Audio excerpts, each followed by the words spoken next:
short one board member. You got me, Mark. Are you waiting for me or for others? There he is. Sorry about that. I should have announced myself. Well, good to see you. So, Director Jacobson, you're ready to hold down the fort today, I hope. This is her favorite thing to do. Well, we'll do our best. And it's always been plenty good for us.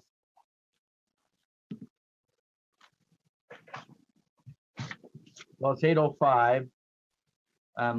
Let's get going. I want to welcome everyone to our Finance Committee meeting. We have all of our board members present, and we want to welcome the public that's with us also. I just want to have you take a quick look at your agenda. A couple things. This is all in managing expectation.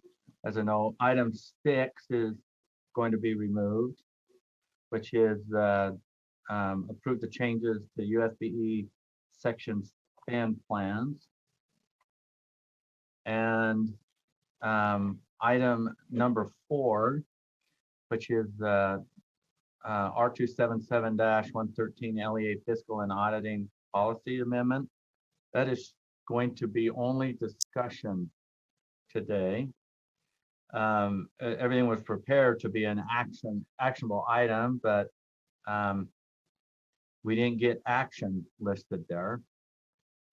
And so we cannot take action, but we can have a robust discussion.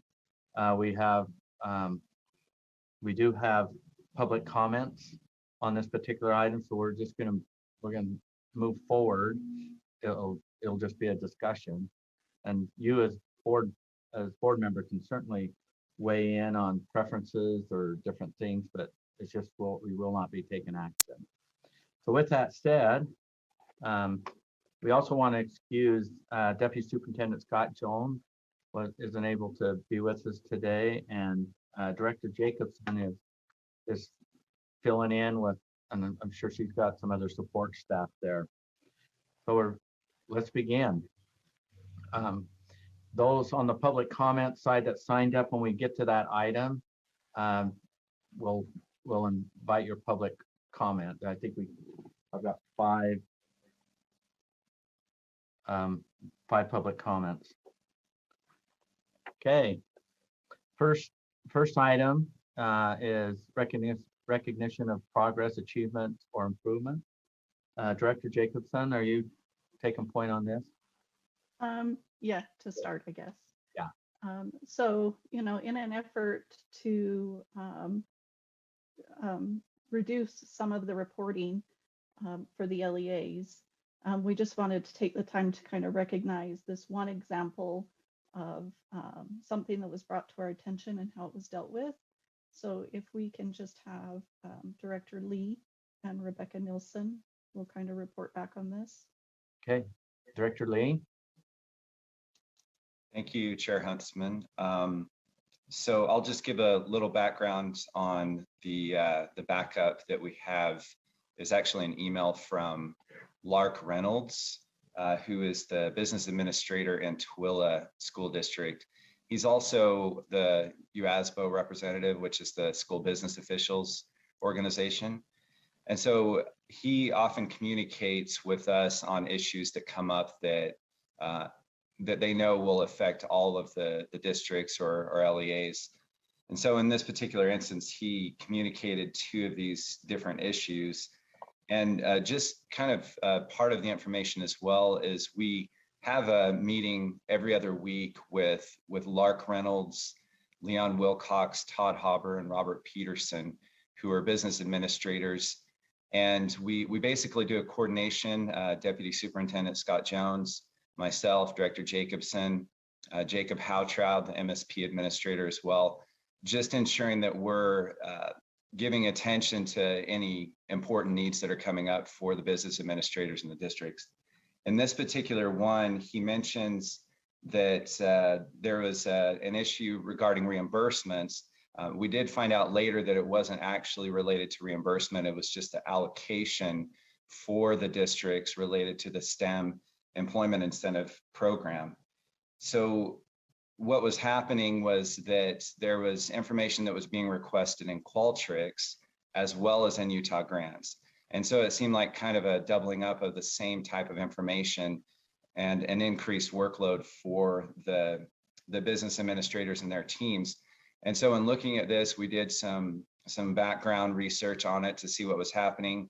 We met with Director Jennifer Thronson and Nathan Ock, who is working on the program, excuse me. And so we did work together between finance and the program section to understand the situation and come up with a solution. If I'm not sure if Rebecca is here with us, I think she is. If not, I was going to see about turning a moment over to her, but if not, I can just kind of give a brief summary of what solutions that we came up with. In effect, we found that, of course, double entry in Utah Grants as well as in Qualtrics was not either useful for us at USBE or for the LEA. And so in this particular situation, we realized that what the program section was having to do is take a lot of information compiled from different spreadsheets in Utah Grants and then pull that over, into a format that worked for them to be able to understand the allocations that went out to the districts. And so in this particular case, we decided to just go with Qualtrics instead of having them enter that information into Utah Grants. And so we just went with the one form of entry for the LEA in order to reduce their workload, but also ensure that we're getting the information that we need for our program section as well as for finance. And so in doing that, we changed things to a lump sum allocation from the information that we'll receive in Qualtrics. So this is a specific example of where we address the issue for the LEAs to ensure that they're not having a greater burden of paperwork, so to speak. But it is a bigger issue that we're ensuring that we pay attention to in meeting with sections and looking at what is being required of the LEAs to make sure that we're not missing one another in terms of what the program is asking for and then what is needed for finance in order to get their allocations out to each of them. That is the gist of this issue itself, and it's something that we'll be looking at overall as we move forward, ensuring that we're not creating a greater workload either for ourselves or for the LEA. So it's just an issue that we're able to address pretty quickly, and we checked back with Lark Reynolds to make sure that this was okay for the BAs, and they agreed that that was a good solution. That's all I have to present on this particular item, Chair Huntsman. Questions from committee members?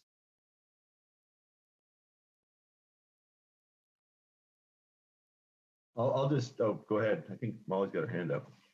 Yeah. I never know if we do hands or not, but I just want to say thank you very, very much. This is exactly the direction we need to be going in. And I think you make a good point. I don't want to see more work on anybody's part. I want a system that keeps the workload streamlined for USBE and the local, the LEAs. So this is an excellent example. Thank you. And board and committee members, if I don't see your hand, just dive in. There's only 4 of us. If we want to walk on each other, and I can't split my screen. I can't, but I don't want to lose everything that I've got there. I don't know what's going on. I think the driver might have hijacked me or something. You need another computer. Yeah, well, I usually can split, but you're right. But I've got this big monitor that is like 2 computers, so I'll apologize early. Jim Moss, your hand was raised. I was just going to say the same thing. I think, folks on this call know that I was involved in hearing some of these concerns during Representative Pulsipher's working group that produced those 3 bills that came out of the legislature. And some of these are exactly some of the concerns that were raised. So I'm just grateful for that, quick and collaborative response. That seems to be what they're looking for. So pass that along from my experience on that. And the second part that he mentioned was about the contra revenue for fees. I know we're getting into that part later, but that's another one we've heard a little bit. So thank you.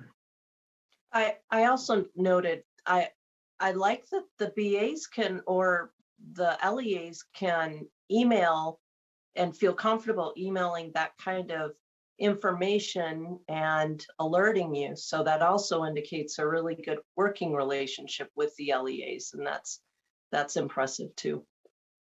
That's what I wanted to address as well. Sometimes I feel like education is a great big yacht, and anytime we try to make any moves, it seems to take months and years, and the movement is so slow. And yet in finance, here you guys are turning on a dime. So congratulations and good job. Thank you. Thank you. Director Lee, you mentioned something about paperwork and Yes, sir. minimizing that. Paperwork is disappearing, and one of the biggest challenges I'm seeing with Utah public education is the requirement to have it in place.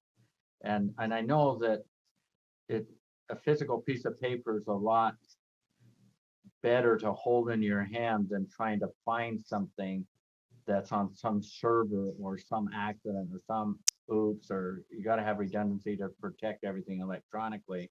But I'm hoping that between the BAs and our group, whether it's on the program or on the finance side, is still going to that space of minimizing that paperwork and all those files. Now that it may end up costing jobs at LEAs because there's people that track and file all of that stuff, but I see we need to get caught up and involve and work on these efficiencies. So is that, Director Lee, is that a focus, or is it just when there's an opportunity or an option, do you guys talk about that and everything as you're trying to roll out to minimize? Is that like on one of your to-do lists to say, how do we minimize the paper? I would say absolutely yes, sir. What we really try and do is look at I don't want to use the phrase bare minimum, but at least the minimum of what's needed in order to ensure we're making a decision that's the right decision about allocations, about reimbursements.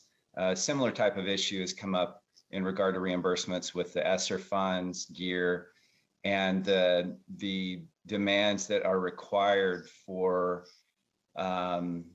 ensuring that the reimbursement, that the approval of the reimbursement is done properly, that they're spending the funds allowably. And so it is a delicate balance between having enough information that we need to make a decision versus not requiring too much either.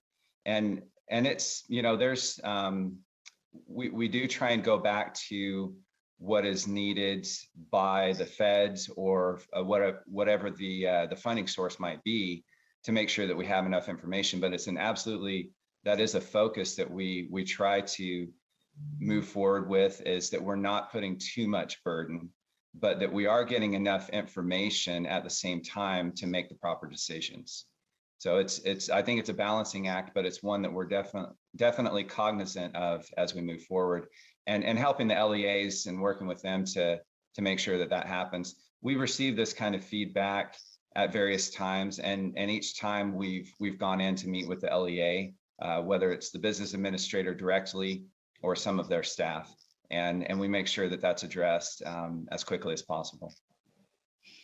And piggybacking on that same thought process, it's not just eliminating paper, but also eliminating keystrokes so that Sure.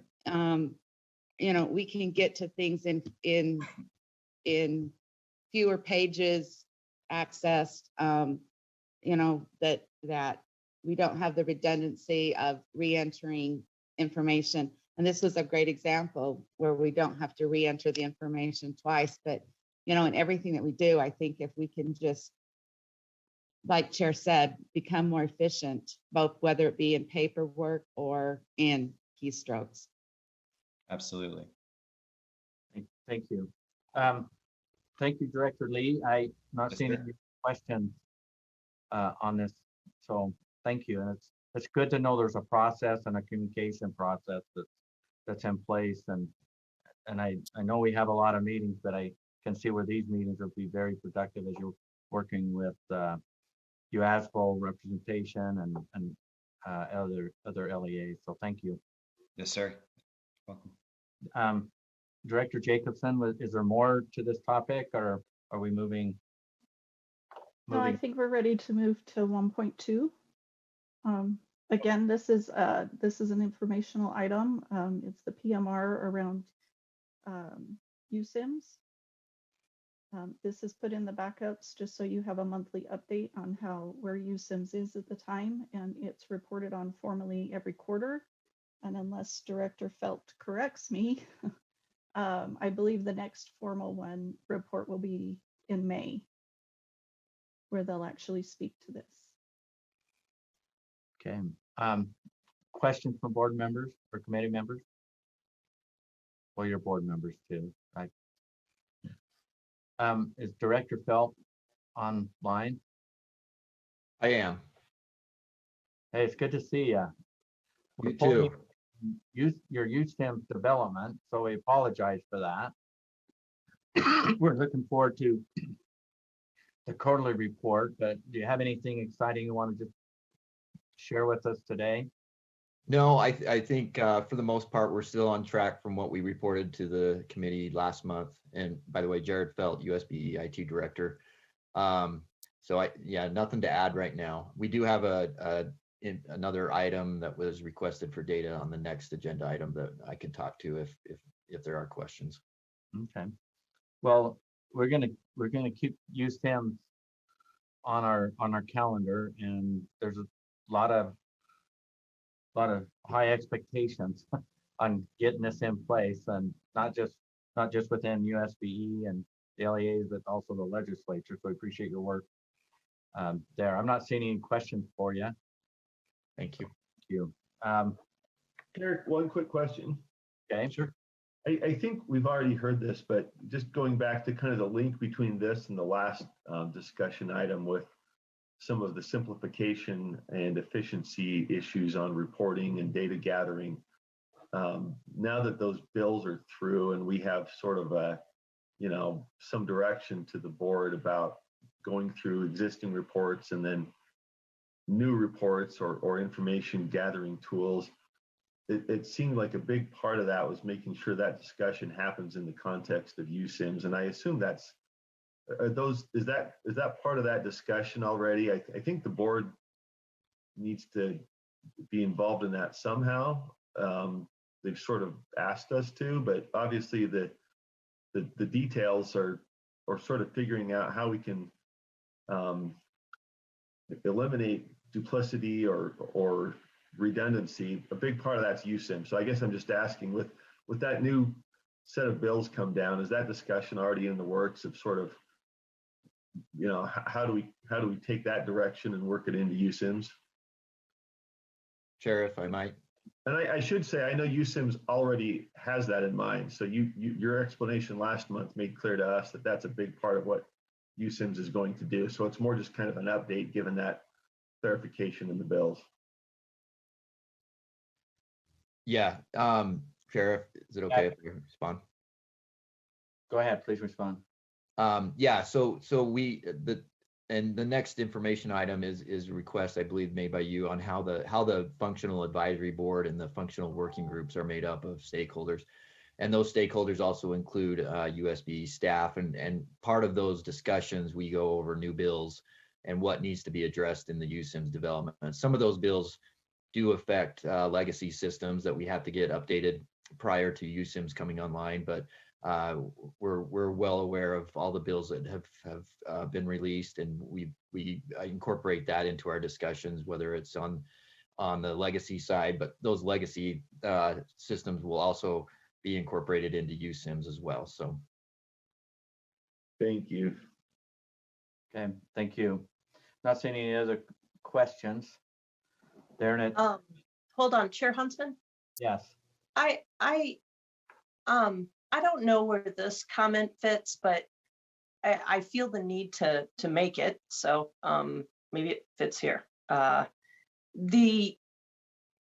It is really important that we do what's necessary well, and that we leave bells and whistles in any of our systems secondary to very, very strong functionality. And I just want to make that statement, and so that people know that's kind of my perspective, where I'm coming from it when we talk about when we're talking about redoing systems and such. The basic functionality needs to be rock solid before we start adding things. And I'll give an example. I see the work that we're approving and such about things like badging and micro-credentialing, but I still have a ton of paperwork to enter basic information about licensing. So I just want to make sure that we keep on the forefront the importance of the not so exciting parts. Sometimes those not so exciting parts are the things that really drag us down in productivity. The other things are nice to have. I just want to make a difference between must-haves and nice-to-haves, and make sure the nice-to-haves are done first. So just a thought. Jared, do you care if I respond to that? Go ahead. Director. Yeah, I completely agree. And one of the core messages we discuss every week when we meet with these groups is what's going to bring the LEAs and USBE and ultimately the students the most value. And so we talk about it in value terms. We see that there's all these, nice bells and whistles, like you said, that we could add, and those will come down the road. But the releases that we're coming up with now are what's going to bring the most value to all the stakeholders. Thank you. Thanks. You're welcome. Okay. Well, not seeing any other hands raised or things. I'll stay on because we've got more to talk about in our next item. Our next item is number 2, request for data and information. Director Jacobson, are you taking point on this? Sure. So again, Director Phelps kind of already touched base on this. This is information that Vice Chair Moss had requested on the stakeholders for the USIMS project. So if there are no questions on this, Okay. move to 3. Director Phelps, do you want to? Yeah, We kind of were there before, but let's get there again. sure. Down at the very bottom is the list of functional advisory boards. So that's the entire list of all of the stakeholders participating in the USIMS development.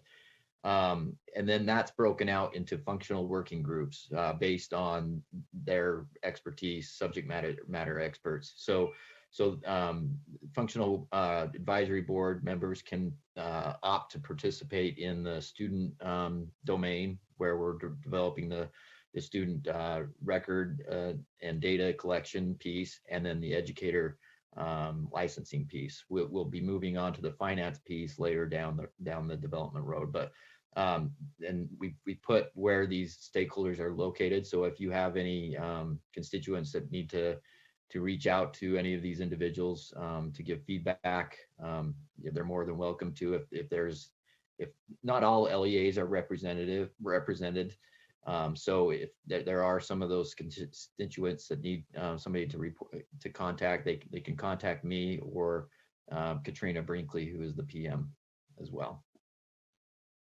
Thank you very much. That's very helpful. You're welcome.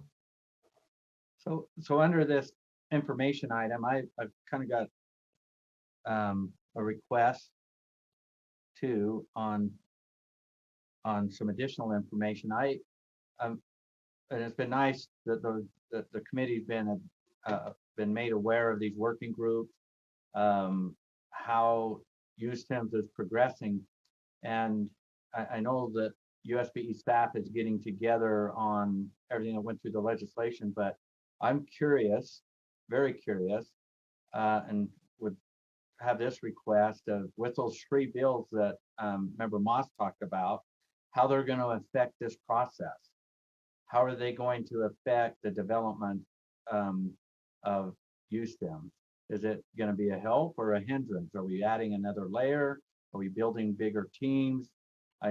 I would like to, that's my request. I would like to know in advance of how it's going to affect the progress. And maybe it won't affect it at all, but I do have that concern because there's several layers of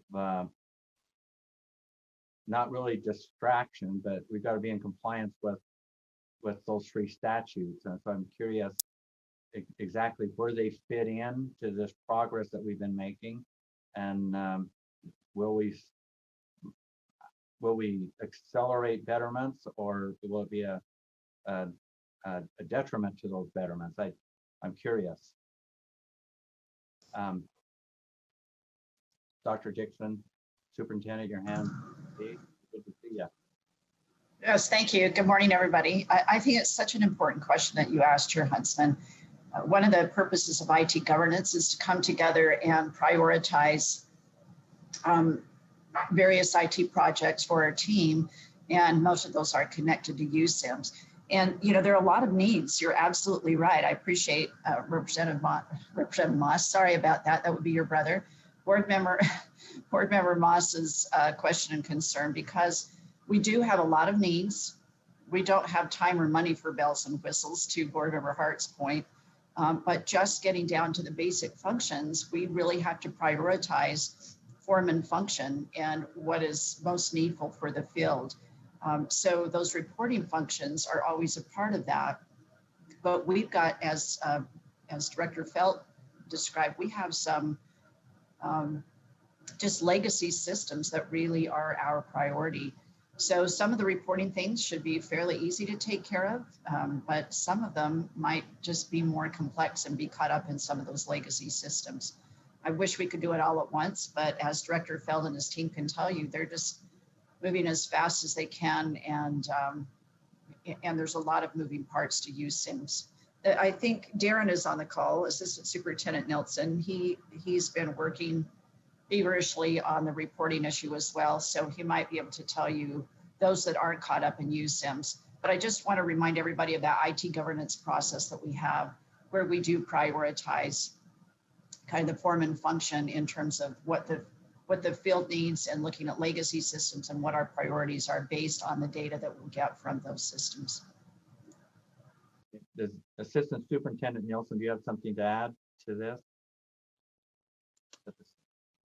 Thank you, Chair Huntsman. I don't know that I have anything to add. I think it's what the work and the relevance and importance of trying to make sure that the State Board of Education offers in a world of improved efficiencies in order to support our LEAs and their work with our children.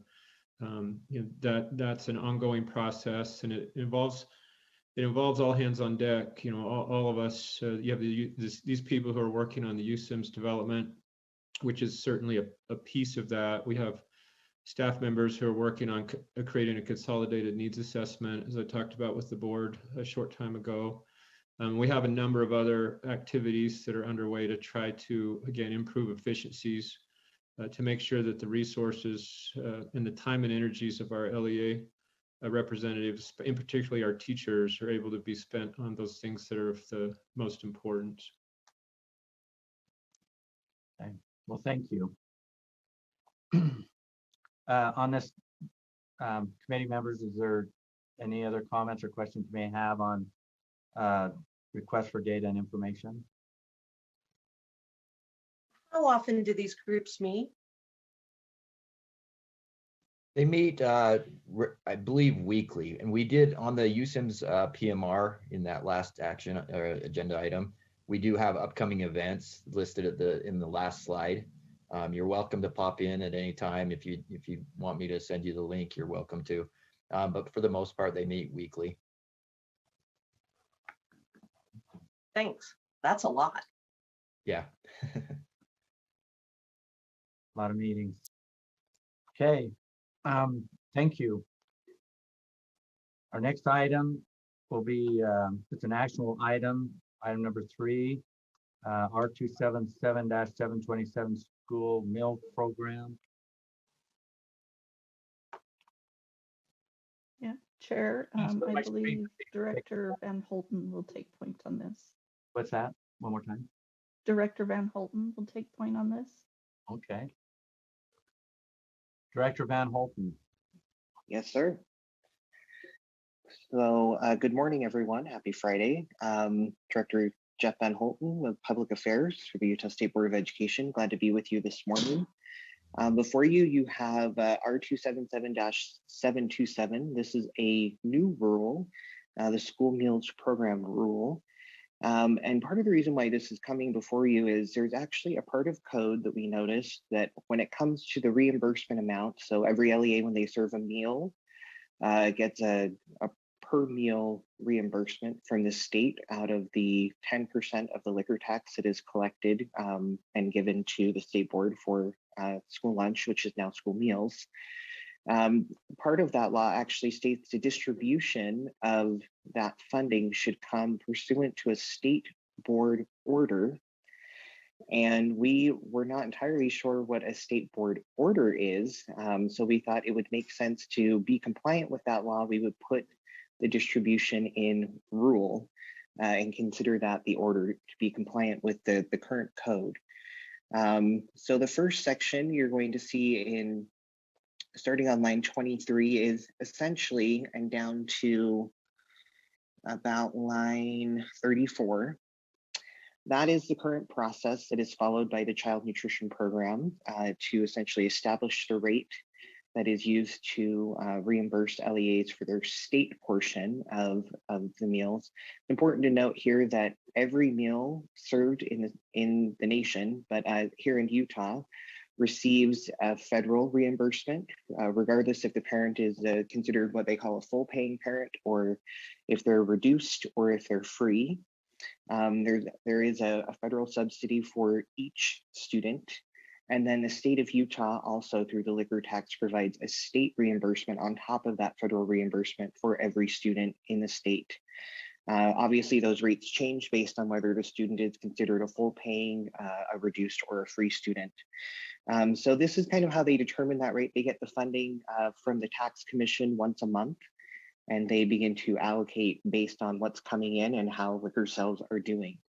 The second half of the rule is something new that the child nutrition program has been wanting to look into as they look in promoting best practices and looking at taking the next steps in improving school meals qualities and access to school meals. What they're looking at doing here is creating an additional state reimbursement rate by using a portion of the increment above FY21's liquor tax collection amount, which I believe, and Kathleen Britton is online, I believe was somewhere close to $50 million. So we would freeze the rate at that, well, freeze the rate's probably the wrong word, but we would look at any amount above that 50 million and have the option to create an additional add-on reimbursement. So consider it like a WPU add-on, but a reimbursement rate add-on for innovative practices and best practices that the child nutrition program is trying to promote with LEAs as they continue to improve and take next steps in what is the latest and greatest in school meals. So what you see on lines 38 through 57 is essentially the similar process would be followed to establish that additional rate. You'll notice it's a may, not a shall. So child nutrition program would not have to do this. It's something they could look at doing. They don't have to use the entire increment that would be collected, they could use a small portion. So this is just a way to kind of innovate and create an incentive for LEAs to look at new and best practices for school meals programs. With that, I will toss it back to you, Chair. And just so the committee knows, Kathleen Britton is online to also answer any questions you may have.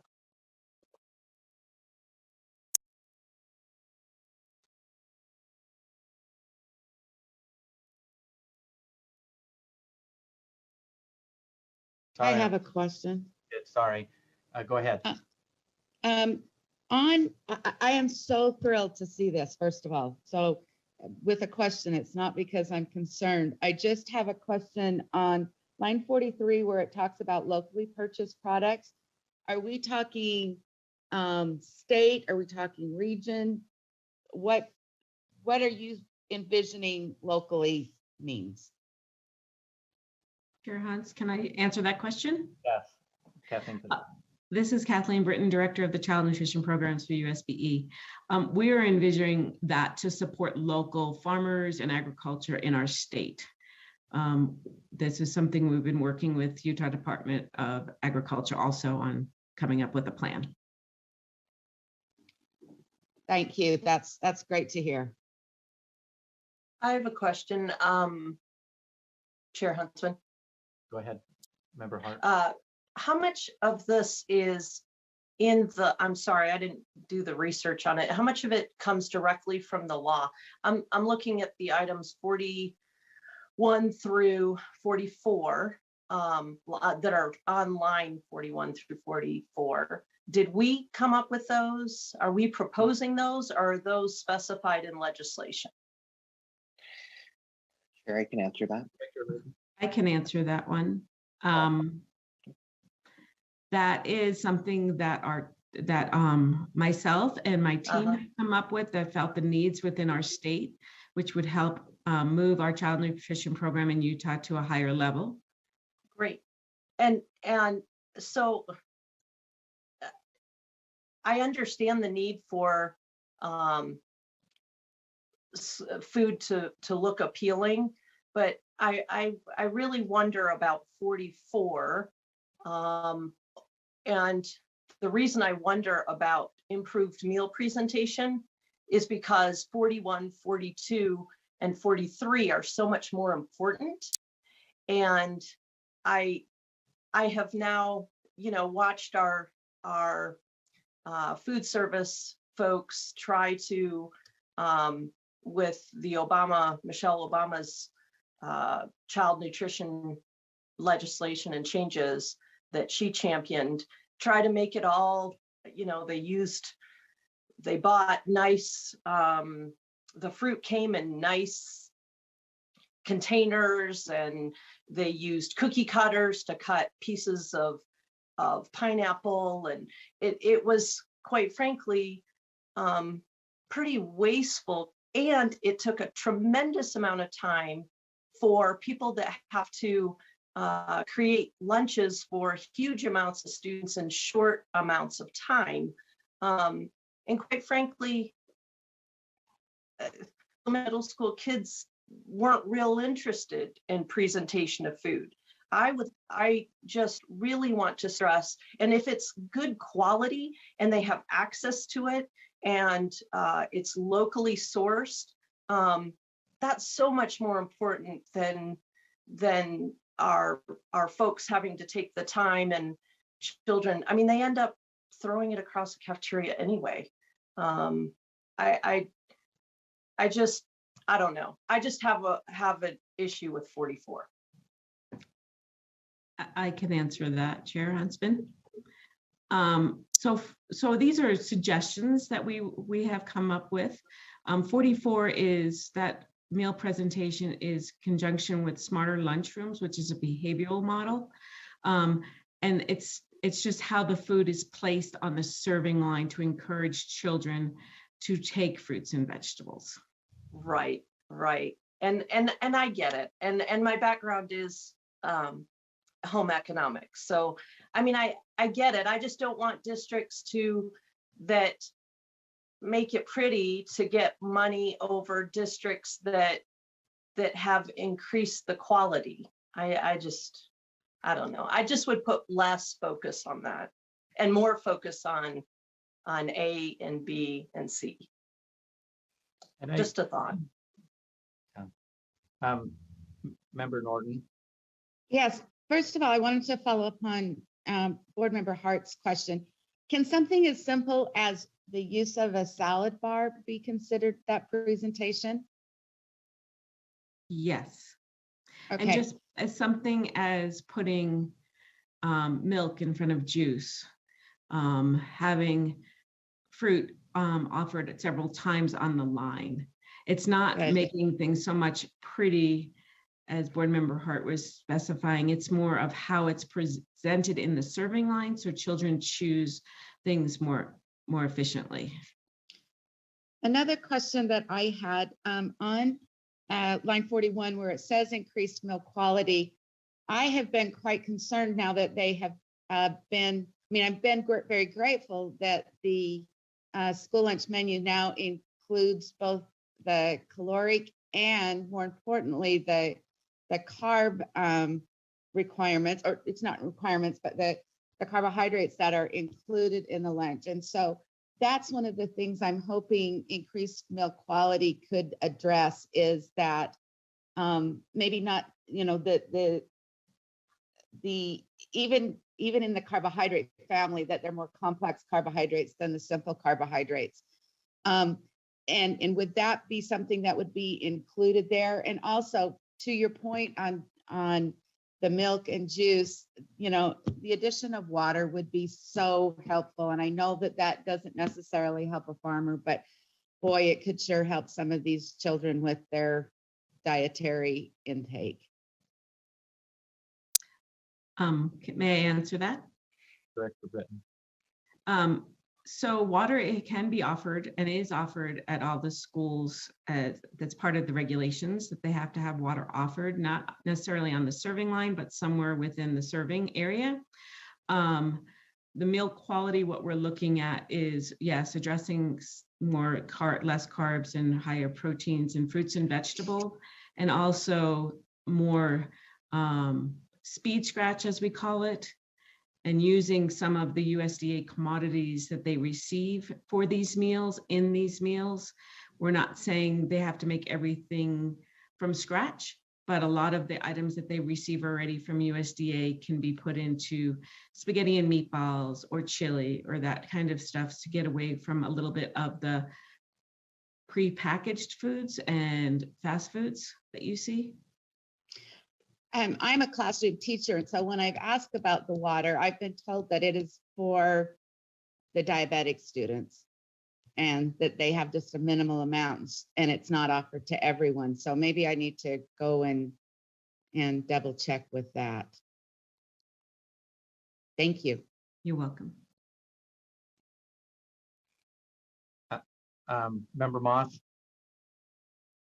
Thanks. I have a more boring question. I think these are great incentives to help folks be creative in delivery of good nutritional food service, and so I can see people doing cool things given these criteria that you've listed. My question is kind of how this would operate, fiscally. I would imagine, for example, that a lot of LEAs would have some good ideas about how to enhance meal quality.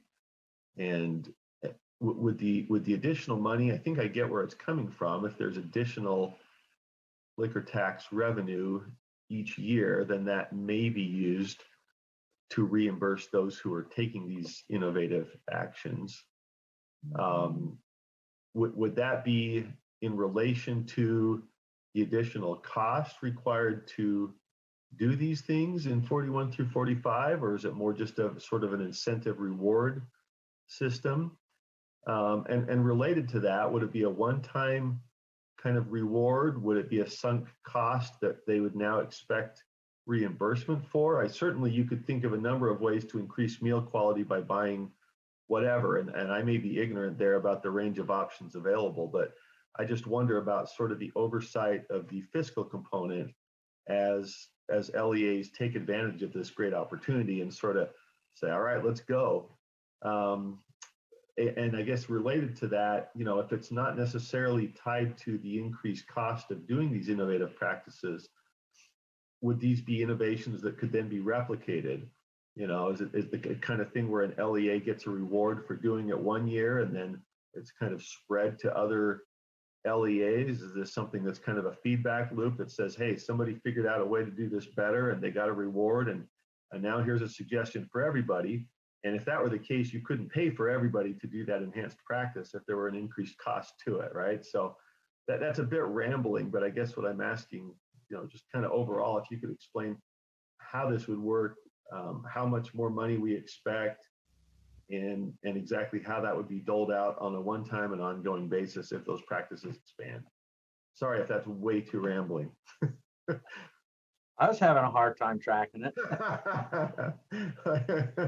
I think there's 5 or 6 questions in there, but overall, just how is it going to be managed fiscally, right? What are you going to do with this as people come up with these great ideas? There you go. Director Britton. I can answer that. Hopefully I'm answering all of your questions. If I missed anything, please let me know. The original plan for this is that we would not roll out all of these at one time. We are looking at rolling out, say next year, doing something with buying local.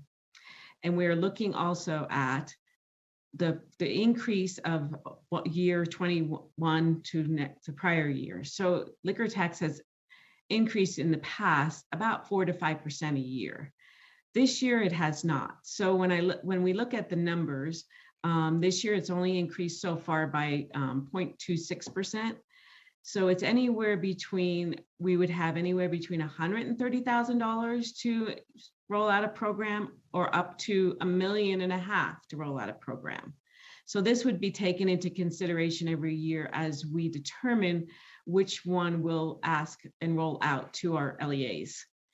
So we're looking, as I said, in the buying local only because we're partnering right now with Utah Department of Agriculture in another specialty crop grant that was on the board yesterday to get money for that. So between the two of them, and then we would reevaluate this every year to see where we are financially and what we can offer our LEAs. We're hoping that this becomes something eventually that is part of their normal practices. So it's to change them to look at things differently and understand incentive-wise, yes, some of this will cost more money, but some of it is just changing your thought patterns. Did I answer everything? Quick follow-up, Chair. Yeah. Mm-hmm. I'll try to make this one more targeted. Thank you. That does help. I guess the fiscal concern then would be, if these enhancements do cost more money, is there a way to make sure that districts don't come to expect that they can go and increase their meal quality and then have that same reward coming to them each year? Because as I understand it, this is going to fluctuate. It's tied only to the liquor tax revenue. And so hopefully we're not having districts say, okay, I've already had several ideas where I could improve food quality, but it costs another 10%. And then they go to that practice and we don't have the extra money in the liquor tax revenue to support them, let alone 20 other LEAs that love the idea and decide to adopt it, right? So I'm just kind of thinking through, how do you incentivize without building in an expectation that you can improve and get more money each year? Director Britton, do you want to answer that? Mm-hmm. We will be setting up some rubrics, as I mentioned earlier, and currently the schools, a lot of are receiving, last year they were receiving $1.50 a meal. So we're part of this also is we're also trying to incentivize them to use the current liquor tax they have right now in a different manner in helping with their meals, and to address some of these so that hopefully that this becomes part of their normal planning and budget process every year. Great, thank you. I imagine some great innovative and efficient practices come out of this. I'm also, as a side note, surprised that the liquor tax revenue didn't increase during COVID. I heard everybody was drinking away their troubles. Yeah. Thank So- you for the explanation. That's very helpful. So Director Britton, the way I see this is a option type opportunity because, you know, I see May in there quite a bit and from a earlier service on a local board where we kind of, and it's not a really small district, but a smaller district. Food was something that we talked about at a local board on quality and it drove us nuts seeing half of it or more than half of it getting thrown away. And so we wanted creative solutions and we welcomed every opportunity we had to be able to get something local and fresh and bright and that, and it helped us in a big way. But am I seeing this correctly, that this is a option opportunity that if LEAs aren't forced to do that, but if they do, here's some extra money. And we would like, and the goal is to have kids eating more of what is on that is being served and eating better, but nobody's forcing this down the LEA's throat. And then I think going into this, they do see this as a limited option or opportunity, and then they can choose with their nutritional specialist whether they want to take this or not. But it's with their eyes wide open to the limitations and how it works. Am I seeing that correctly?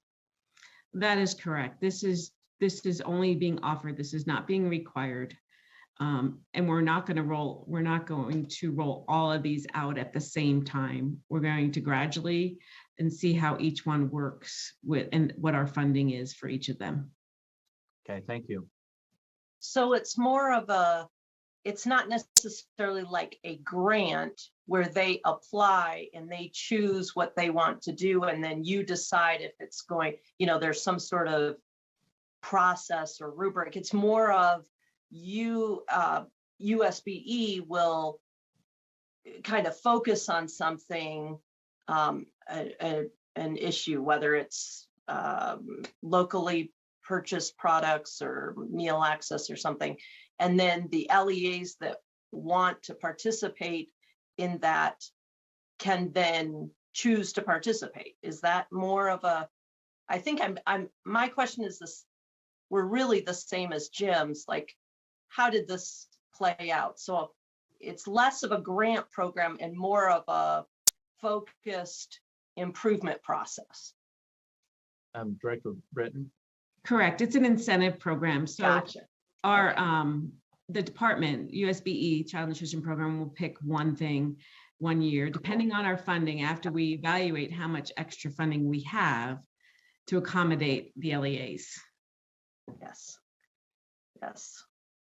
Well, it's exciting, especially since I am a consumer at least,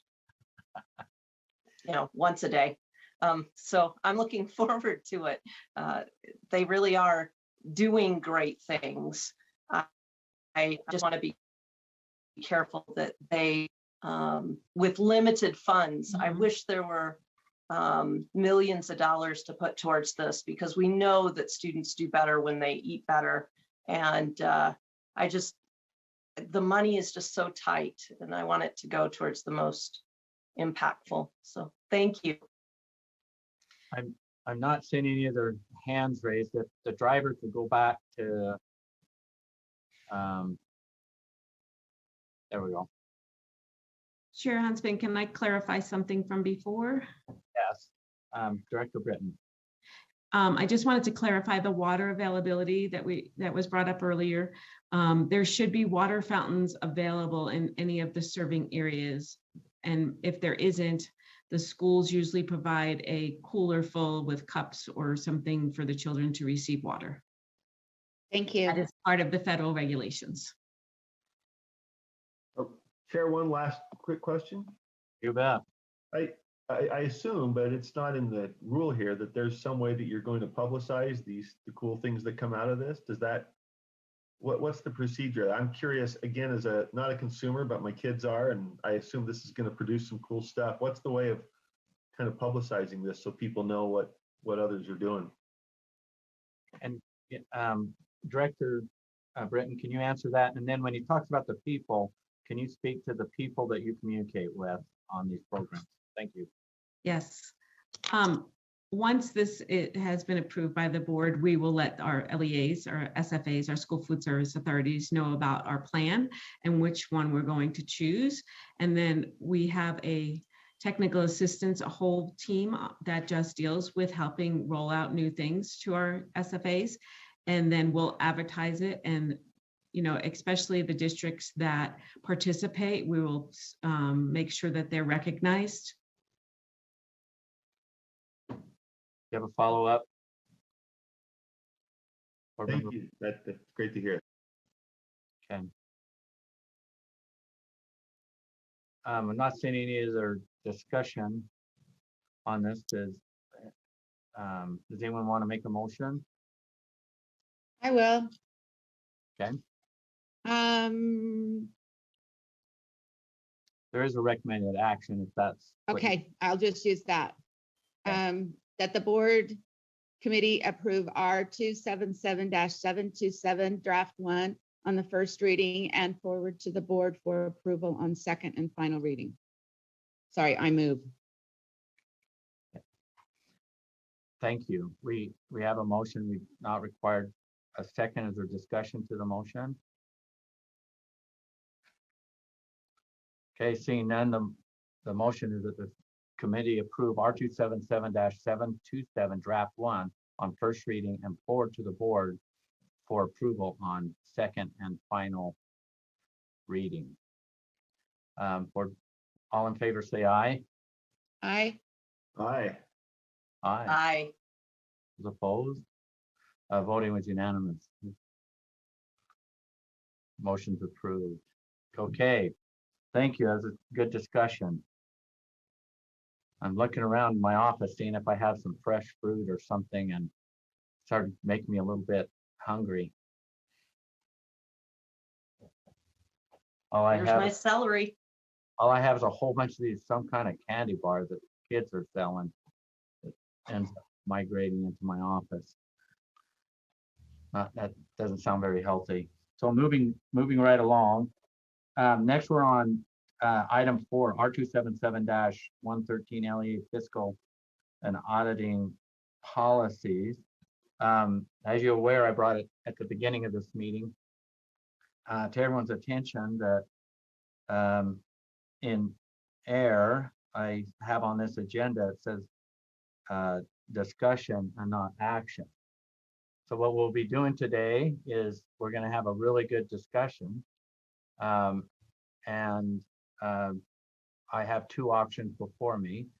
One is to have it come back into committee, and the other option is just move this to a board agenda item, but we cannot take action on it today, but we certainly can have some discussion. And within your discussion, you can certainly say whether you support or there's something you prefer or whatever you want to do. So I apologize on that air. I totally missed it after opening this, going into our finance committee, and I just jumped right into the meat of it, and I didn't catch that, so I apologize. So, but we do have before us, or with us, 5 business administrators for public comment, and we can handle this a couple different ways. We can bring all five in and like give them 15 minutes, and because I imagine there might be some redundancy in comment, or we can do it individually. But I think with this group, if the driver can bring all 5 of them in,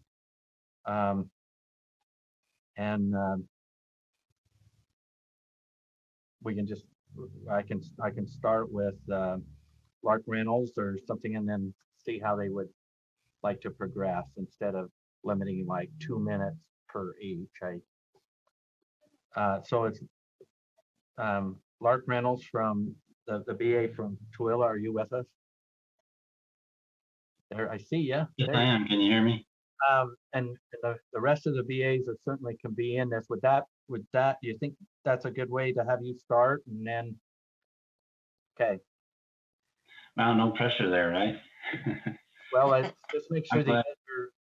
that we have Lark Reynolds from Tooele School District, Business Administrator, Brent Bills, Business Administrator, Washington County, John Larson, Business Administrator, Jordan School District, Rob Smith, BA from Alpine, and Todd Harbor from BA from Park City.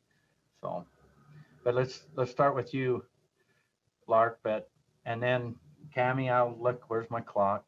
Okay, 9:05. Okay, let's give them 15 minutes, and before we dive into an item we're not taking action on today. So go ahead. Well, thanks, Chair Huntsman. I appreciate it. I got 4 great colleagues that backing me up today. I'm probably the least of all them, but appreciate this opportunity to address the Finance Committee. This item has been something that business administrators, speaking for UASBO, have talked about for, we've been talking about it for a while, and school fees has been talked about quite a bit. And I actually have a few emails that I've pulled up. What started this, and we appreciate, we sent a letter to the school board, and we appreciate your response and everything to that. What started this was my predecessor, Leon Wilcox from Canyons, had a year ago, he was the UASBO president, and in this conversation, he sent an email out to everybody asking to address 2 concerns that came up in conversations that we had. And the feeling at the time was there'd been an accounting practice group put together. And so in his email, he had specifically asked if we could talk about accounting for school fees and waivers as the first thing and using contra revenue accounts. And the second thing was on the activity-based accounting. And our concerns that came back to us is, even though that group met and we were appreciative of that, they focused on the ABCs, if you want to call that, and did not focus on accounting for the school fees. And so that's why we sent the letter. We felt like this is the time that that was not discussed, at least with UASBO, and there's some feelings that we were worried about the direction it was heading, long story short. And I've talked to some of my friends and colleagues in preparation for this. One of them did a good job of correcting me sometimes, and I think I could say this is maybe a place that things got derailed early on, is we focused on the basis of accounting and talking about the basis of accounting when in our opinion, that's where it got derailed. And I'm quoting Chris Lewis, if he was able to join us today, from Granite. He's the one who sent this to me, and I don't want to get hung up on the basis of accounting, because I appreciate that this group re-met after the letter. They talked about it. I feel like, from what I'm hearing, that there's been a compromise with some change in the language in there. And just to get straight to the point, I guess, it feels like the pressure has been to move to full accrual accounting. And again, I'm not going to get hung up on the basis, because I feel like there was some options presented. I think there's a document in there with 3 options. I can tell that from everything I've heard that we seem to be opposed to option A, because that is what the concern has been all along about moving us to full accrual accounting, rather than modified accrual accounting, which is what we have been using. And so that's where we feel like the derailment has come in, is there's been a push of changing the accounting basis we currently use. And I say that because as soon as you change that, you talk about changing systems. I got some colleagues on the line, and probably all of us might use a different system for pointing these to you. And that's why we're glad that we were able to meet, have some input, and we want to keep going down that road. I think the reason some of us are on here is we look through the agenda and the documentation in there. And even though the proposed language is in there that came out of the meeting, there's still an awful lot of language or literature in there about full accrual accounting and instead of modified accrual. And so I think that's where we can work together. I think that's the middle ground that everybody's focusing on.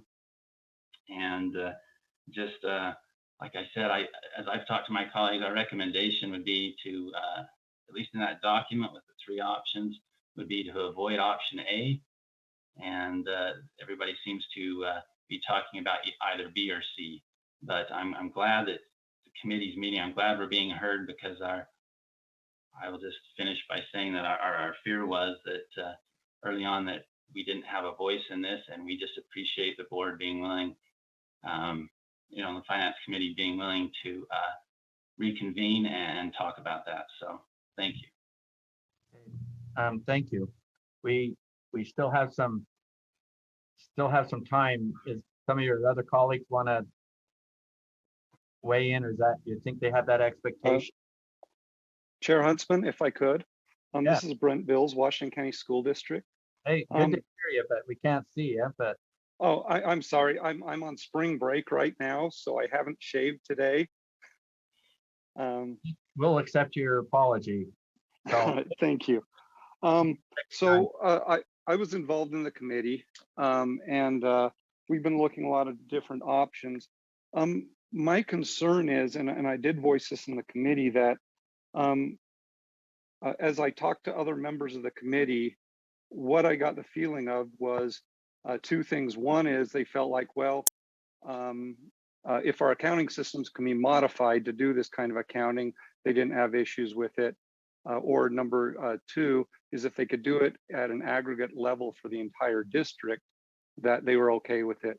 And my concern was, I don't believe that doing it at an aggregate level is going to give the state office what they want, because what they're really going to see is one number for all the school fees, one number for all the either contra revenue or the expense, and one number for the school level, what we're using to cover the school fees, and one number, so it's going to be one large number, and they're not going to be able to drill down, see the individual transactional details. And we'll be back here in a couple of years having the exact same discussion, except my concern is that it's going to be the school districts aren't following through with their end of this, and that we're not giving you the level of detail that you need to do what you want to do. When you look at the systems, we can program systems to do the accounting, to either set it up as an expense or a contra revenue account. That can be done. It is quite a bit of work. But once it's in place, it really wouldn't cause a lot more work for our finance secretaries. The big issue is when we have to do that second journal entry you see there on all of the options, that have the schools have to state where the funding is coming from exactly to cover the school fee waivers. And that's going to require individual journal entries for every single different account that we have school fees on. And the principals are going to struggle with understanding what they need to do. So they're going to have somebody walk them through hand in hand, just like we do with a lot of their other budgets, like trust land, school trust lands, the TSSA, those types of budgets. We really have to hold their hands and walk them through it. And we don't have the personnel to do that. And our finance secretaries at the schools don't have the expertise to be able to do that. As we've sat down and looked at really what it would take, is I would have to replace my finance secretaries at my high schools with full accountants. For my school district, that's about $250,000 to implement that. Anyway, that's my concern is I think it's going to be quite expensive to get to the level of detail that they're looking at. And even when they get that level of detail, I'm not sure it's going to be exactly what they're after. My understanding of what we're really after here is making sure that a fee we charge is not going to cover a fee waiver student, that it's actually for the expenditures of that student.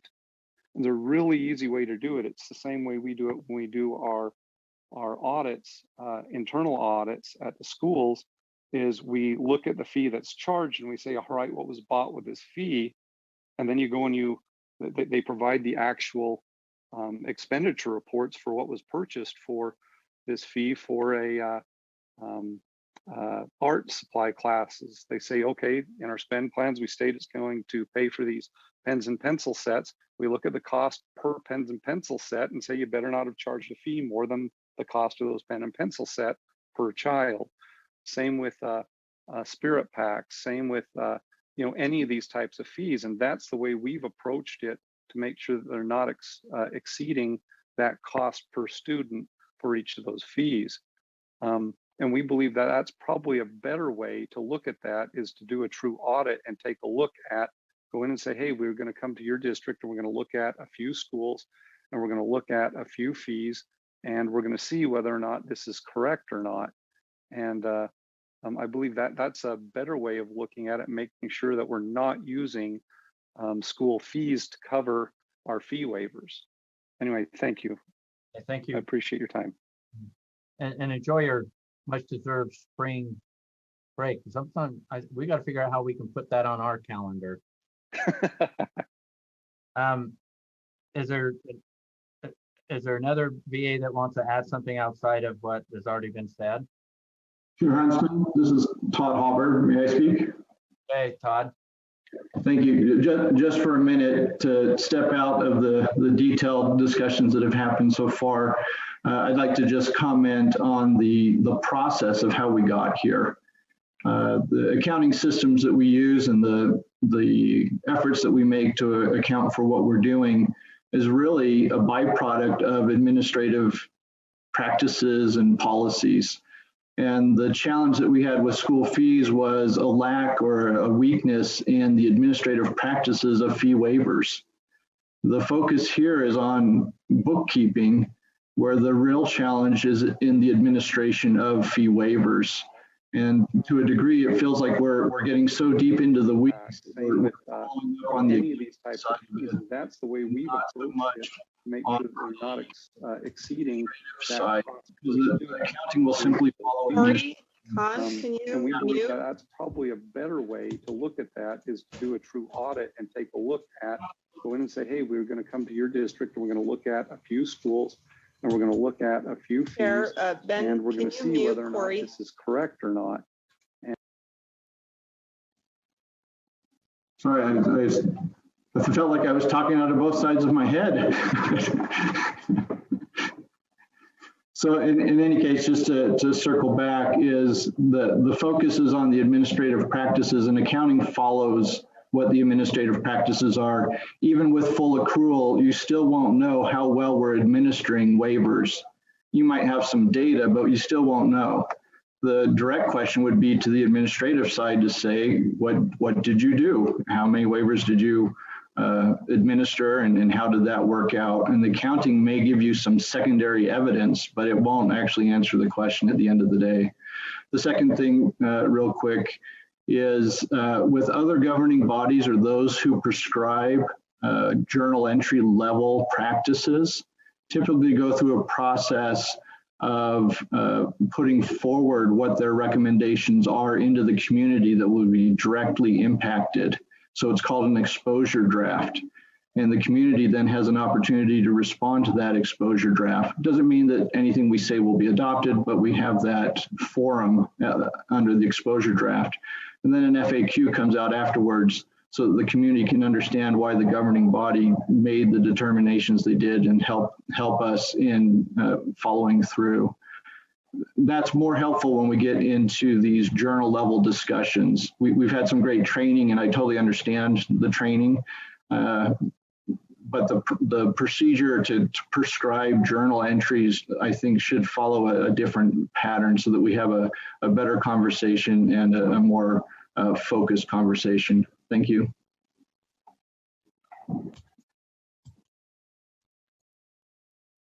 Sorry.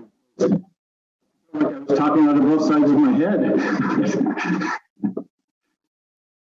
So in any case, just to circle back, is the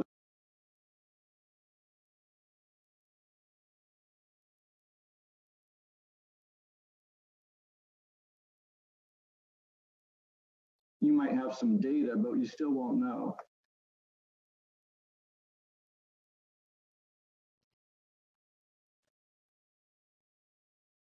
Chair Huntsman, do we have time for one more comment?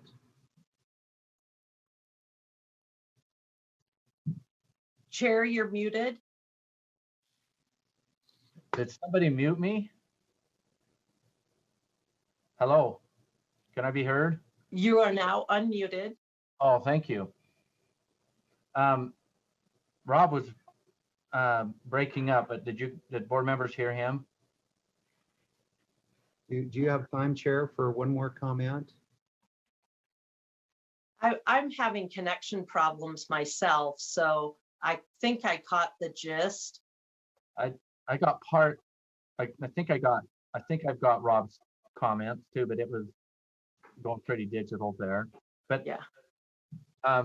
Chair Huntsman, I have not commented yet. Well, who was talking? That was Todd Hauber, wasn't it? Well, he ended, and then Chair, it was feedback from Corey Kant's computer, I believe. For some reason, she keeps unmuting, and then we hear old testimony. But it's muted now. Okay, you're up. Chair Huntsman, thank you. Members of the committee, I'll be brief. Rob Smith from Alpine School District. I appreciate the opportunity just to share, and I appreciate Lark's comments, Brent's comments, and Todd's comments. My comment will be pretty simple. We are committed to meeting the requirements of R277-407, and that is to provide the information that policymakers need. I think there are a variety of ways to do that, and I would just encourage the rule, whether it's 113 or whether it's 407, give LEAs the ability to meet those requirements or the objectives rather than they must do this way or that way. Give them the option. If we can get the data that you need to make effective decisions to determine whether or not we're complying with that rule, that should be the outcome we seek, and not just prescribing a specific way to get there. So that would be my thought. Use may instead of must or shall. Don't mandate the full accrual. Allow, as Lark said, option B or C. I think those are good options. And if districts can do that and still give the information you need, I think that should be our focus. A couple other things I would just add, and this is feedback from coaches and principals, and I want to thank Board Member Belknap and Deputy Superintendent Stallings for meeting with John Larson, a couple of my board members. Oh, it was a couple weeks ago. We got on a Zoom call, and we shared some feedback from our principals and advisors and coaches. And these were the things that they suggested. Now that we're into this and we're applying the rule and we're trying to learn together, just a couple of things that we would suggest on spend plans. Instead of all of them due by April 1st, and Alpine will be ready. We reviewed them. Our public had our first public comment period Tuesday night. Our next one will be in 2 weeks. But there's a lot of changes in coaches and in advisors. Travel costs change. To try to get spend plans closer to the activity itself, it might be wise for us to consider adoption of spend plans twice per year. And again, I understand do it once versus do it twice, but engaging the community more frequently might be a good idea, and have more accurate spend plan data, which is the transparency we seek for our parents and for our students. The second, instead of 2 public comment periods, maybe just 1 prior to adoption.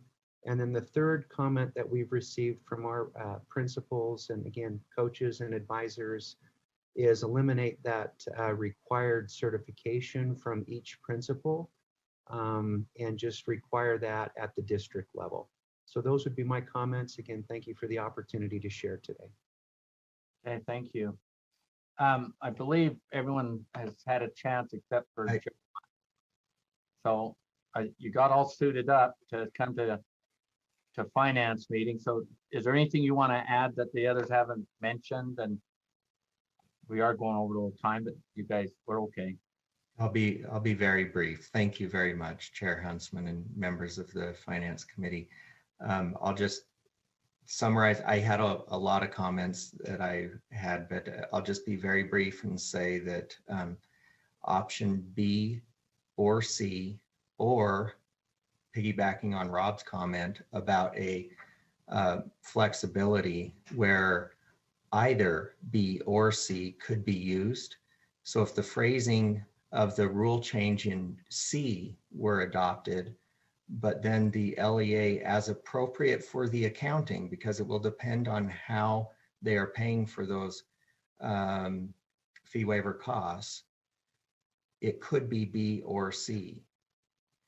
And so allowing that flexibility would be greatly helpful so that we can account for them appropriately. So the suggestion would be allowing contra revenue accounts or the designated fee expense accounts to be allowed.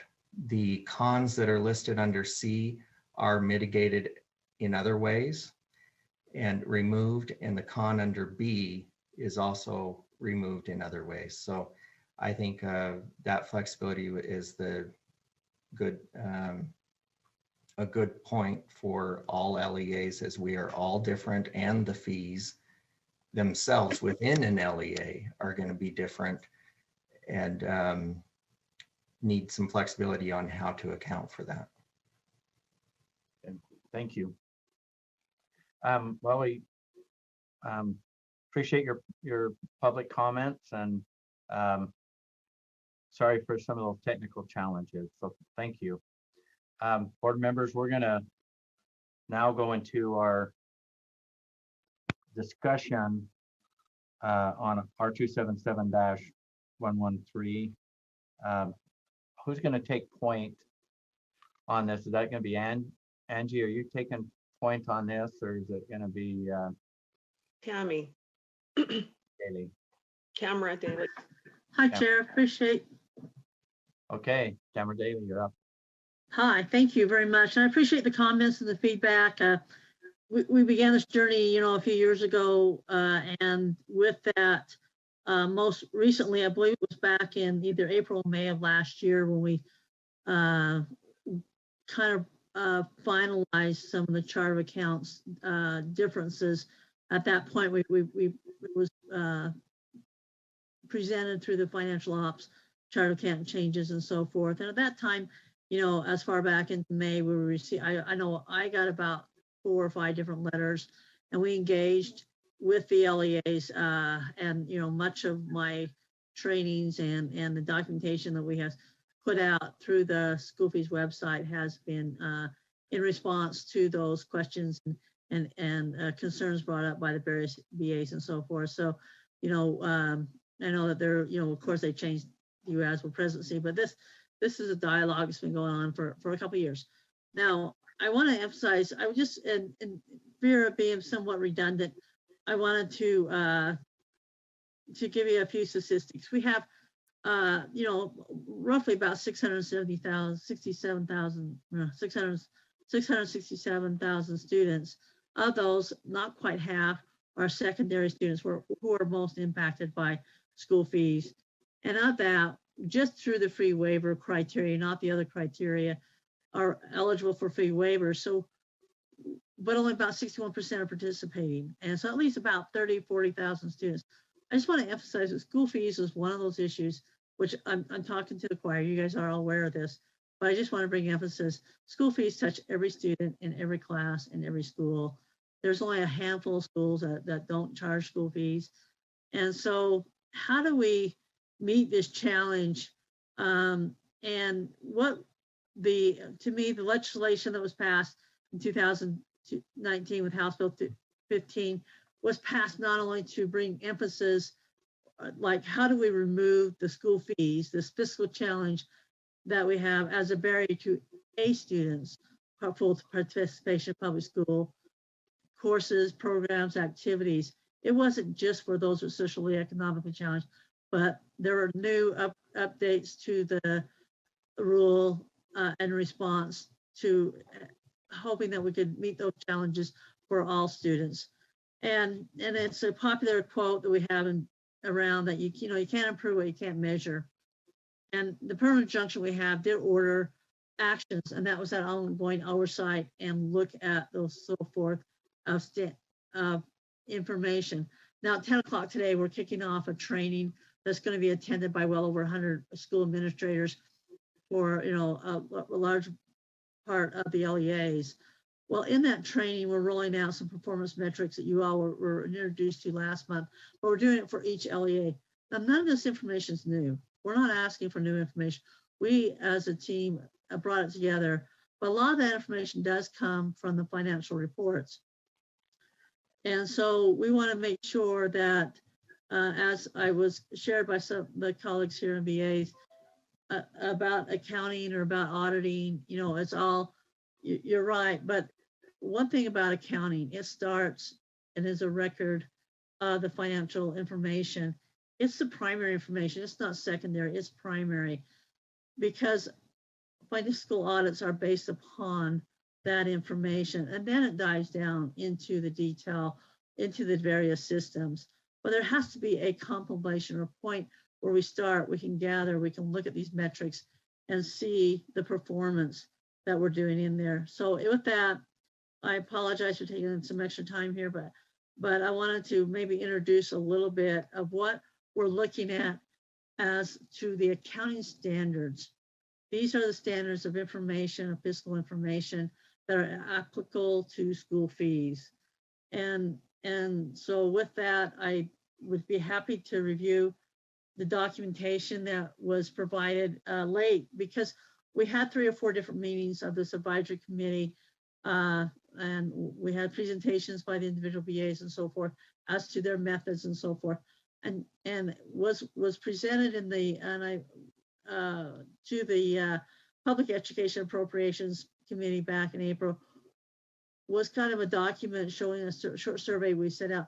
There's an immense challenge in bringing all the information together from the various schools and LEAs and schools because of the variety of methods, systems, and standards in which they're following. And so I just want to bring that, we're very aware of that challenge that there is. But at the end of the day, this body needs to determine those standards which they want to collect that information or have available to them. And that's what we're going to discuss. This is a very technical issue, but again, I say those standards are not just of this body, but of other accounting institutions and so forth. So with that, I would be happy to answer any questions. The various options were referred to by the colleague, the VAs. And I would just make a statement that modified accrual, there was never a point to go to full accrual. Modified accrual is the standard for governmental agencies and fund accounting, and modified accrual does allow for your accounts receivable is a very basic concept of accounting. And the information you see before you is a compilation of what was collected from various entities and bodies of regulations, both in the accounting, also from the academic world, and also from our own controllers here at the state of Utah. So with that, we can discuss the options and I'm happy to answer any questions you may have. Okay, committee members, questions? And I can step through these if you wanted to, Chair. I wasn't sure how much we wanted to get into the weeds of the discussion. Well, we need to be in the weeds. Yeah, we are in the weeds. Yeah. Or I mean, we've had this out to us. So I'm curious. I think the best time would be not you selling something or explaining unless the board members have questions on it. So board committee members, let's get in some questions here. Member Moss? Thanks, Chair, and thanks for all this material. I've tried to piece through both the legal background and the technical application of how these three different options would come out. I'm curious if you might be able to, just on the legal side, address what you would see as the cons of B and C, especially B. And I understand, I appreciate you pointing out that there is no full accrual option. I was a bit confused there because I think we're looking at modified accrual versus cash basis with a contra revenue method, or cash basis with just an expense method, right? But given that there's some, from the LEA's preference for option B, I was looking at the cons that were outlined, and they include a lack of transparency for parents. And so I'm wondering what's the legal danger, if there is any, for option B? So, Tamara, I don't know if you can answer that, but it's more, is it legal or is it more of a accounting and auditing requirement from the permanent injunction? Because we can bring our legal people in, Representative Moss, but I think you're wanting to tie it to the injunction, aren't you? And I apologize. When I say legal, I mean the permanent injunction is an order of the court. And so that's a legal requirement. And then there are practical issues that were raised, like the transparency to parents. But I just want to make sure I understand if there are, if there is a sense that option B would not comply with the permanent injunction or other legal requirements. Tammy, did you want to get that? You're correct, Board Member Moss, that the permanent injunction largely addressed the reporting requirements. I mean, they set up the oversight and the reporting requirements with the certificate of compliance, with the statistical information being provided to the USB, so it can provide oversight.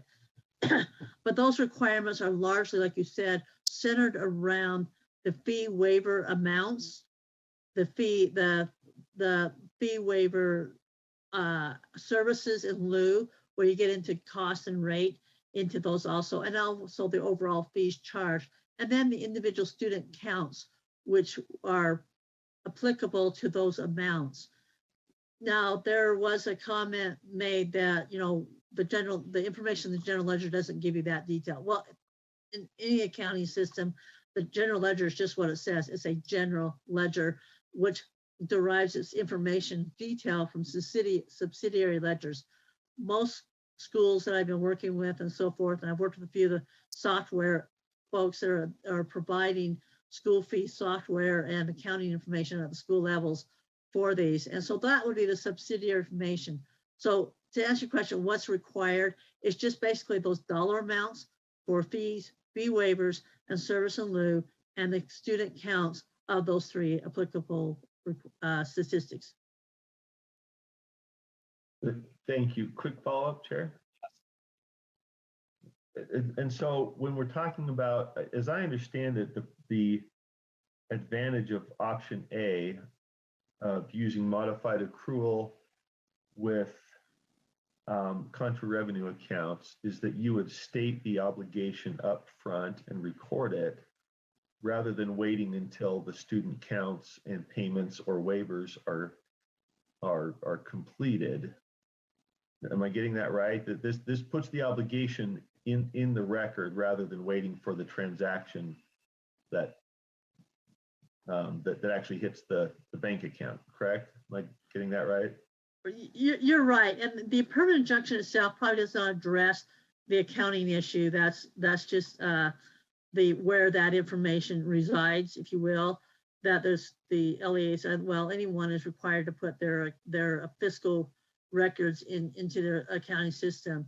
So the timing, which I think is what you're referring to, there is a school of thought that at the point in time which the student receives or is signing up for the classes, or they are wanting to see and have access to these courses, programs, activities, at what point does it become an obligation to them?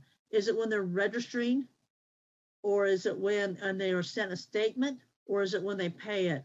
And of course my thought there, which I believe that we're backed up with some GASB, and I can get those to you if you need, is at the point in which it's known, it's measured, and it becomes, available and becomes an obligation. And those obligations are recognized by the statements that are sent out by the schools. Now, I want to back up just a little bit, Board Member Moss, if I could. One of Deputy Stallings or Chair Huntsman could probably answer this better, but one of the complaints that emphasis of bringing all this school fees, updating the rule and so forth, was because the parents were not aware, did not know a student wanted to engage in an activity, but they may not know how much that costs until well into it. They've already registered for the class. They can't have other options. And so part of that STEM plan and requiring that fee schedule is at the point of registration. When the student is registering the class, he knows what he's getting into. But it's also, and so I think that is probably the more timing issue that you may be speaking to. The accounting issue, like I said, looks at that at the time as measurable and known, then at that time the revenue needs to be recognized. Thank you. And as Chair, if I could one just related follow-up. I see by your laugh that you don't trust me. I'll hold my follow-up. No, no, go ahead. We're one group, but you're good. I'm just, you're having, it's almost predictable. I can see your body language and I want to say follow-up, but you jumped, you jumped in before I said that. So go ahead. We're one team. Go ahead. It's a lawyer's disease. I apologize. And the rambling is also, but I guess my final point there, because you mentioned two concerns. One is the best accounting practice of having it on the books when the obligation arises, which is when you assign the amount of the fee to a particular activity. The second is publicity to parents. Is it possible to publicize to parents when the fee is determined, while not necessarily putting it in the books with the contra accounting indication at the same time? Does that make sense? Can you address that con for the parents without necessarily doing it in the books? I think the information to the parents is probably somewhat irregardless of the accounting option A or B, but that the parent knows at the time when their student wants to engage in those activities, that's known. But what comes side by side with that? It should be two sides of a coin. One, they know what their fee is, and the second is that they know if they're eligible, they have a fee waiver that they could engage in. Okay, so I'm going to jump in if it's okay, Chair. Well, can you say, let me just see if Angie can add clarity to that. Oh, yeah. Can you save your thought? One sec. Yeah. Okay. Deputy Superintendent Stallings. Thank you. I just wanted to add a little bit of context from the task force and the feedback that we did receive from parents and representatives of parents, and especially our students who are refugees and low income. It's kind of twofold. It is about notice to parents. The two other things that came up from that parent perspective were these. One was making sure that the fee actually matched the services they'd be receiving. So the idea is, how do you know how much to charge a student unless you have a budget or a spend plan? So I've been able to learn a little bit more about the complexity, as Rob Smith indicated, that sometimes with different coaches, there's different expectations and costs. But it was this idea of parents really want to know and feel confident that when they're spending $200 or $500, that amount is going towards services for their students, or the uniforms, whatever. The second issue is, and part of it also was about whether certain students were being charged more to pay for the cost of the program, really because other students might qualify for fee waivers. So this idea of, we don't want to make it harder for middle income, families who don't qualify for fee waivers, where the fee might go up and up and up because of that cost. And then the last thing was this idea of some fees were being charged that were discussed by LEAs where there actually was zero cost. So I think most people know about this one, but and I won't name the district, but even after the state had provided the appropriation to cover the costs of Canvas for all of K-12, there was a district who was continuing to charge a fee for Canvas, for example, or fees for lockers, but the students don't have lockers. So part of it is, I think that the requirement of having that spend plan be proposed at the same time as the fee is this expectation that how do you know what the cost is per student if you don't have a budget? It's like chicken and egg, right? But I also have come to learn that sometimes there are things that change later on, and I get that. But that I wanted to give you that parent perspective, because really most of the feedback on all these issues about I want to know what the fee is. I want to make sure the fee I'm paying actually is about my students' participation and not just trying to fund general services. That really did come through from that parent perspective. So, and if I could just add, because that information needs to be known at this time, that is triggering the criteria to recognize it as in the accounting systems. Okay, thank you, Tammy. Member Hart. I just want to first off thank Jim for asking the questions, because I have the same questions, but I can't articulate them in the words. I'm furiously Googling CPA terms and trying to understand the language that we're speaking. So I apologize for being somewhat rough in what I'm saying. My problem is a pretty philosophical one, I think, in that I feel like we're looking for an accounting solution to problems that don't necessarily need to be in the accounting system. For example, making sure that the fee matches the activity, making sure parents know what they're being charged ahead of time, were handled and are being handled, and procedures are being changed by the publication and the we're sending out message after message about the menu of fees. The costs are indicated on the registration documents.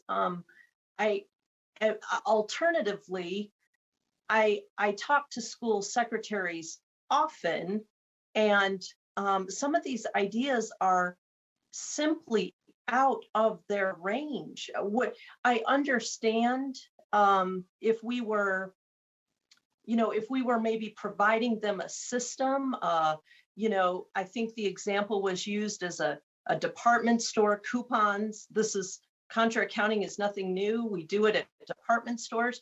Well, yeah, they're using a point of sale and they're pressing a button that says coupon, and they're scanning it, and it's happening for them.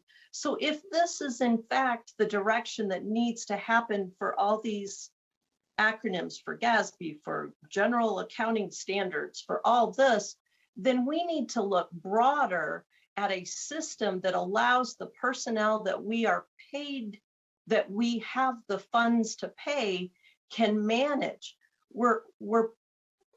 If that is in fact the direction we need to go, we're having the wrong conversation about resource allocation.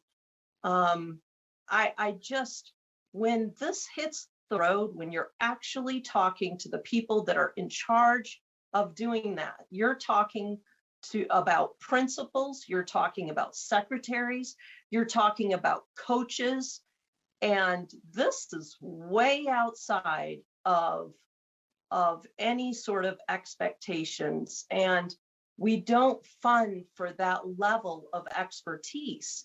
And I don't know, we've got USIMS, we've got other data collection mechanisms that we can use to ensure that these things are handled. I think that we all need to keep in mind that in the school office, I don't even take credit cards. People write a check, give us cash. It's entered into a computer system, how much they paid and for what they paid. They're given a sheet. We've got to be really careful that we don't create a system that is not able to be implemented at the very basic level.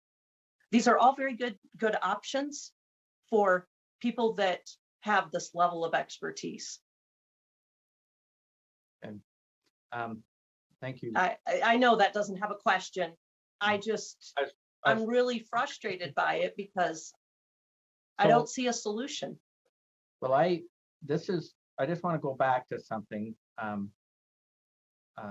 Board Member Hart, because you're championing for the principal and the secretary and the coach and et cetera. But when the school fee subject come up many years ago, I think it's important for you to just have this little bit of a background here.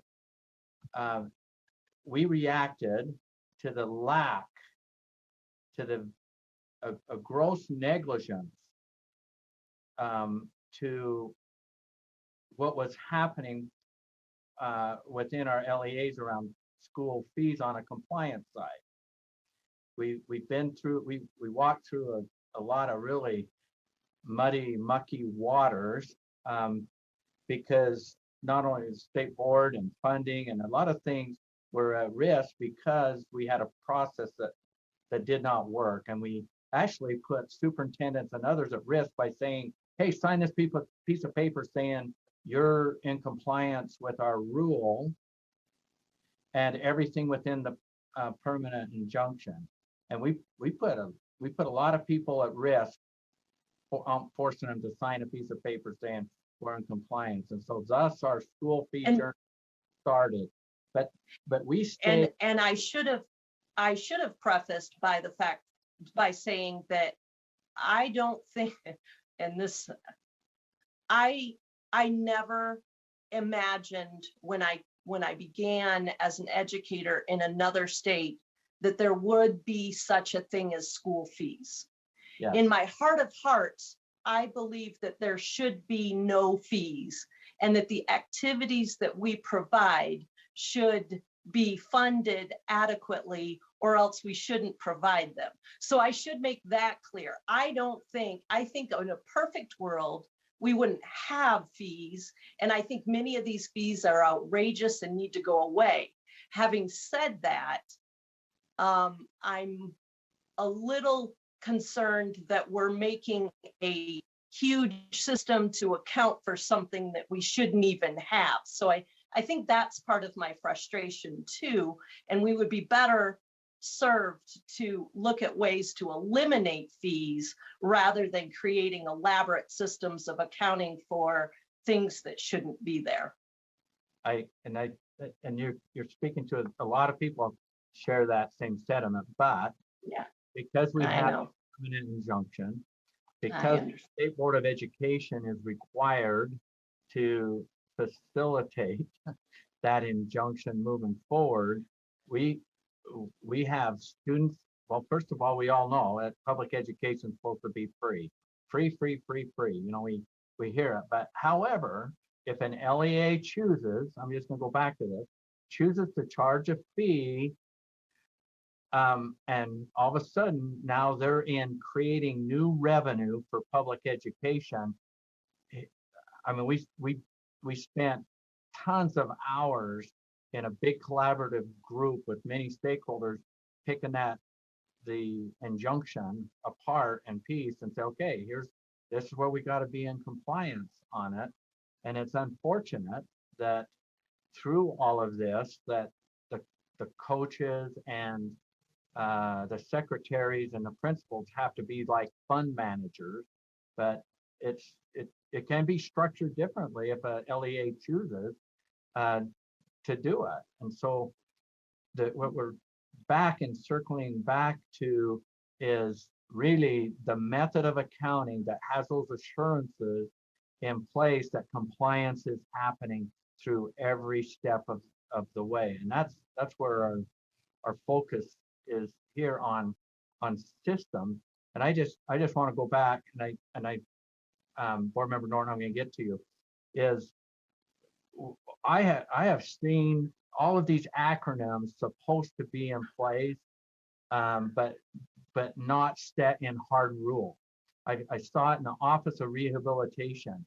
I saw it in USBE many years ago when I got first put on the board, and well, I'm just trying to think who's left. From those earlier days, and there's a few board members that were around.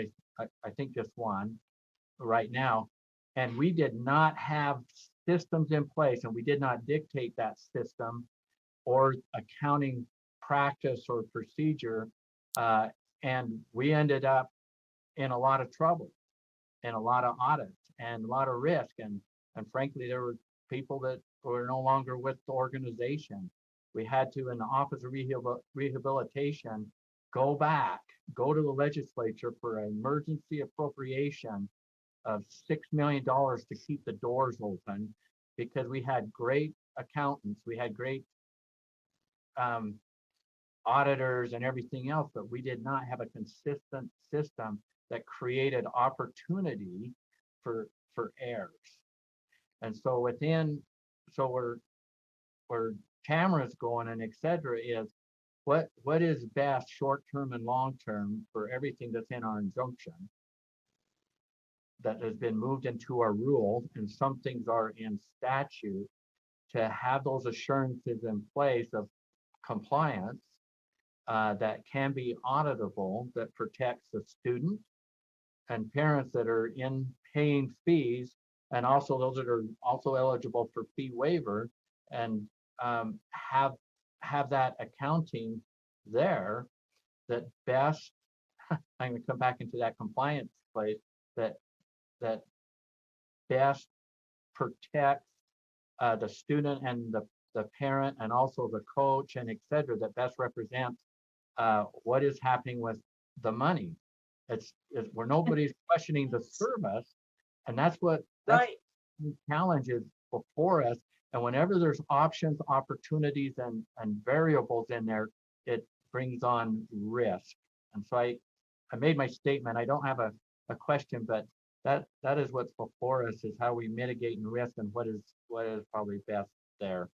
So I'm not lecturing to you, Board Member Hart. I just wanted to follow up on why we're here.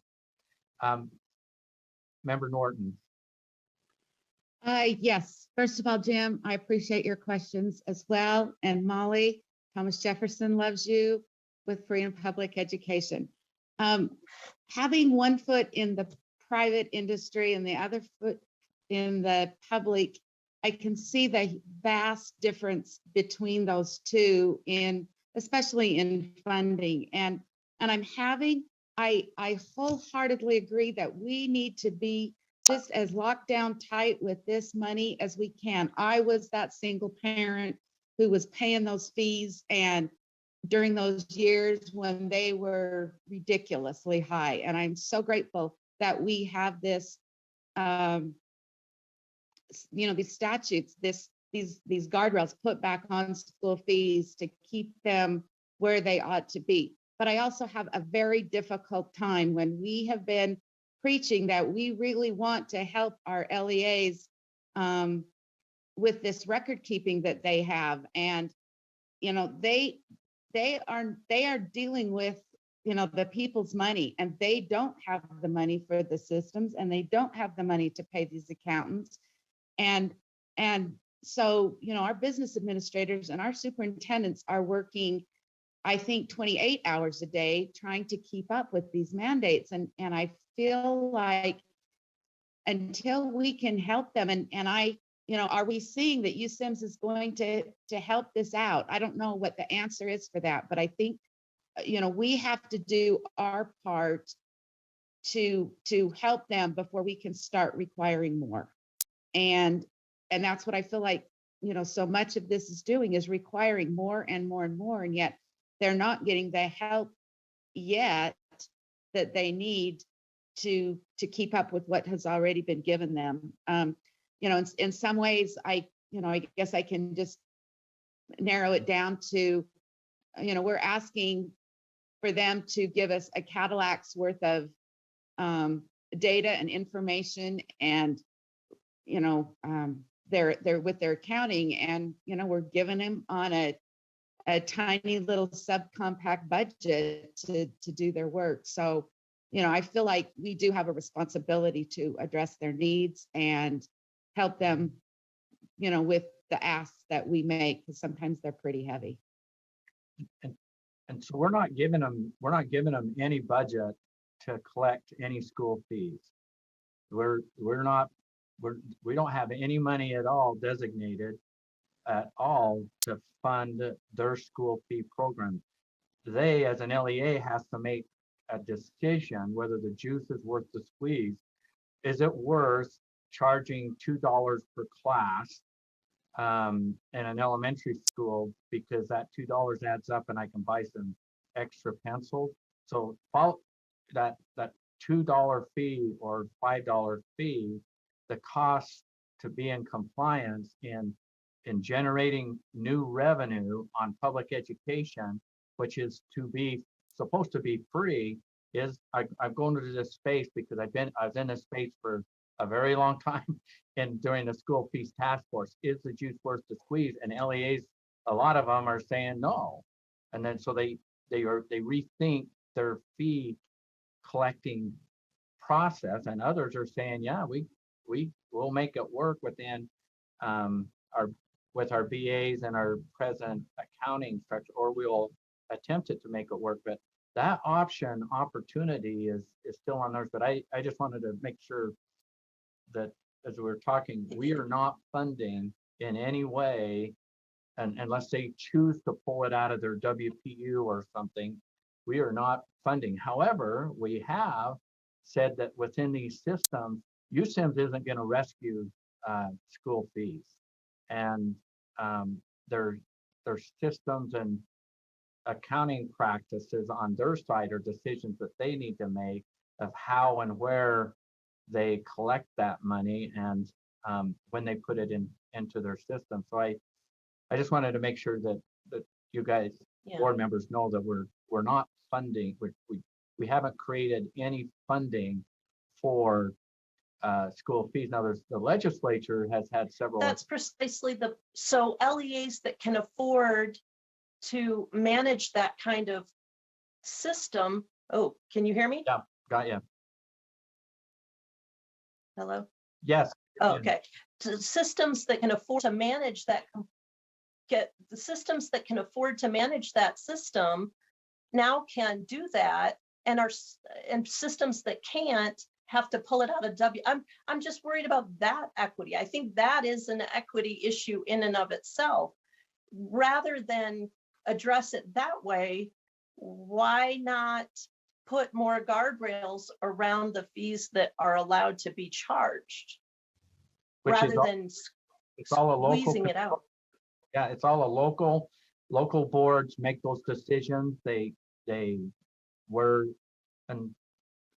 they get their funding to fund whatever it is, it's all on a local level. So it comes back to the choice and opportunity to generate additional revenue. And we have LEAs that don't charge any fees because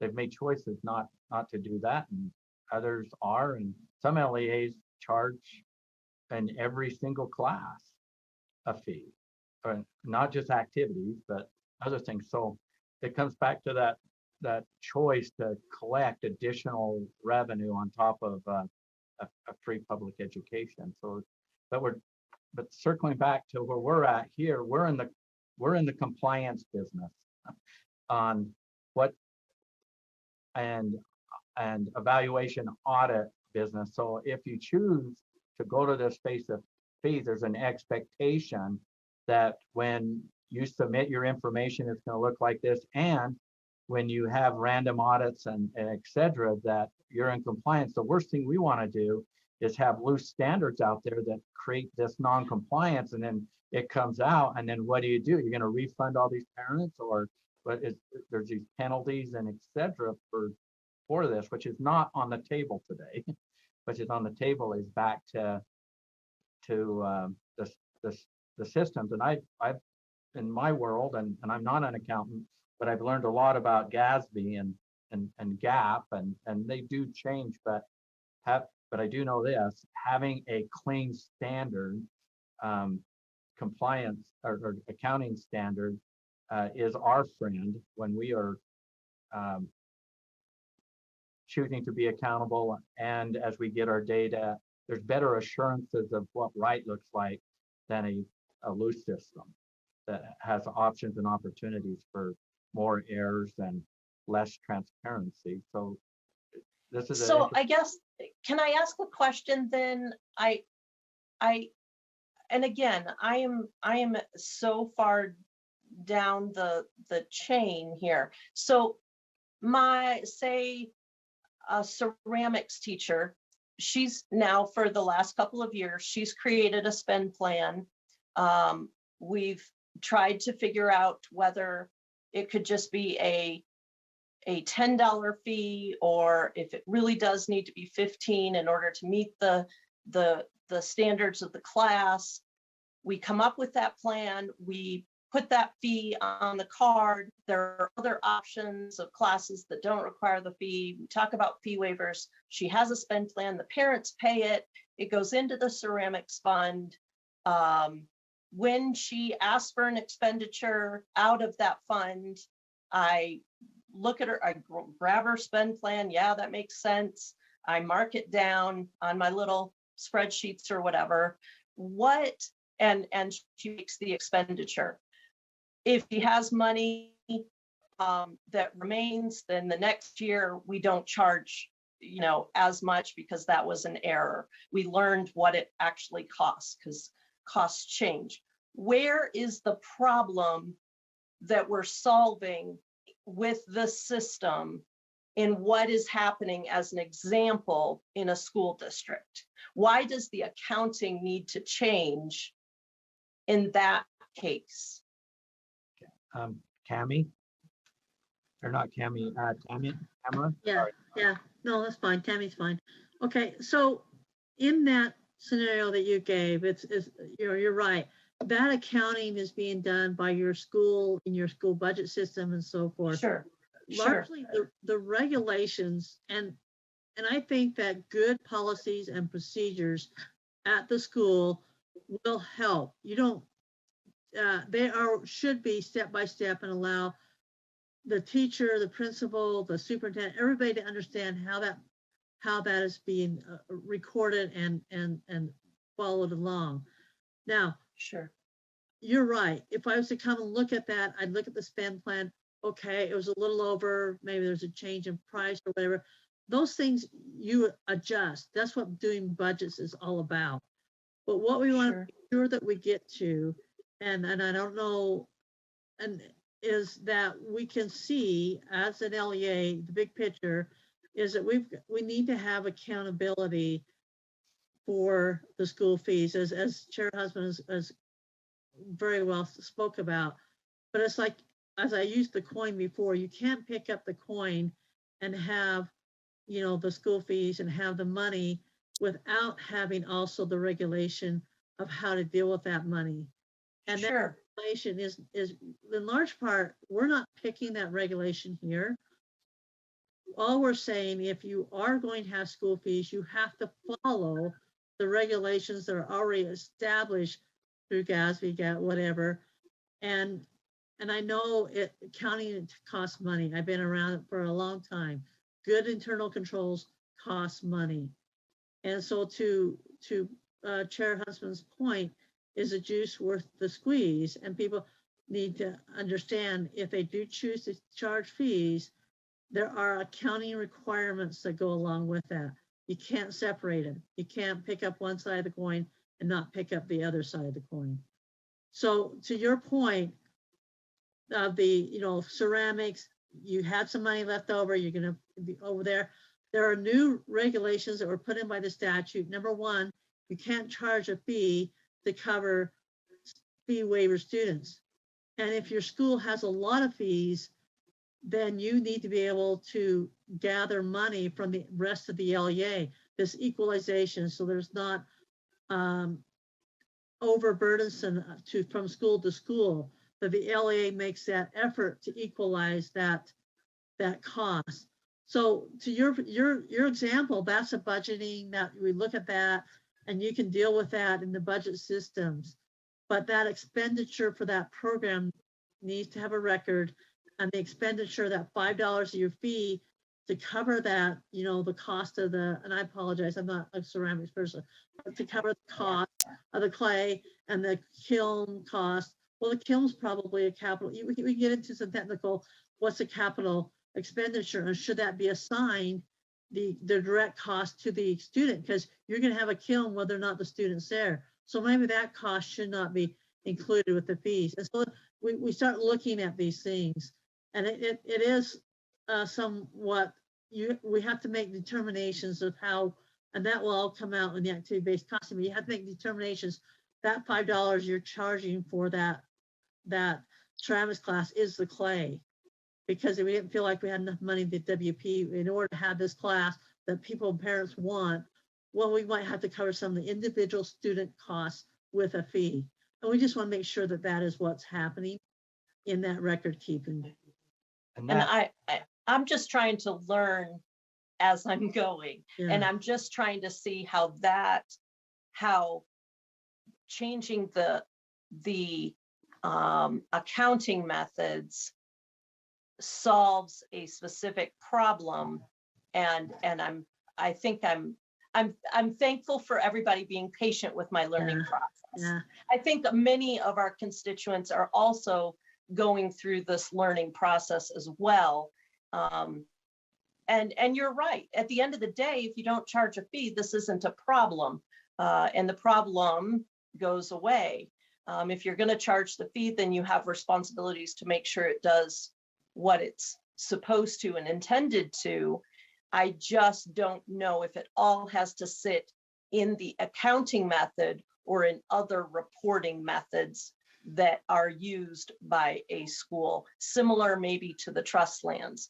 Not everything I do is justified through the accounting method. It's justified through explanation or whatever. I guess I want to make something clear here, and I apologize for I grew up on a farm. We're just frank about things. Okay, we are not changing the accounting method here. We are bringing to light or emphasizing that if you choose to do school fees, here are the regulations, the accounting methods, and they go beyond USBE. They go beyond GASB. They go beyond the state of Utah.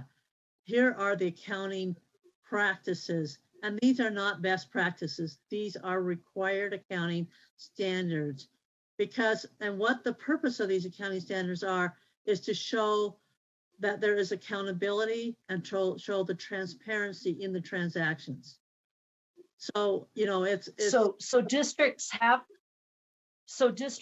been using contra revenue methods? No, they have not. And there's no, okay. What we were trying to do is we were trying to bring that fee waivers are a financial transaction, because you charge a fee, you send a statement out to every student that they've got to have these fees. Now, those parents will pay the fee, and I have used purposely the amounts you see here, because on $1,000 fees, we have 26.7% of the students that should, just by nature of free lunch, receive a fee waiver. So you should only collect about $733 of that.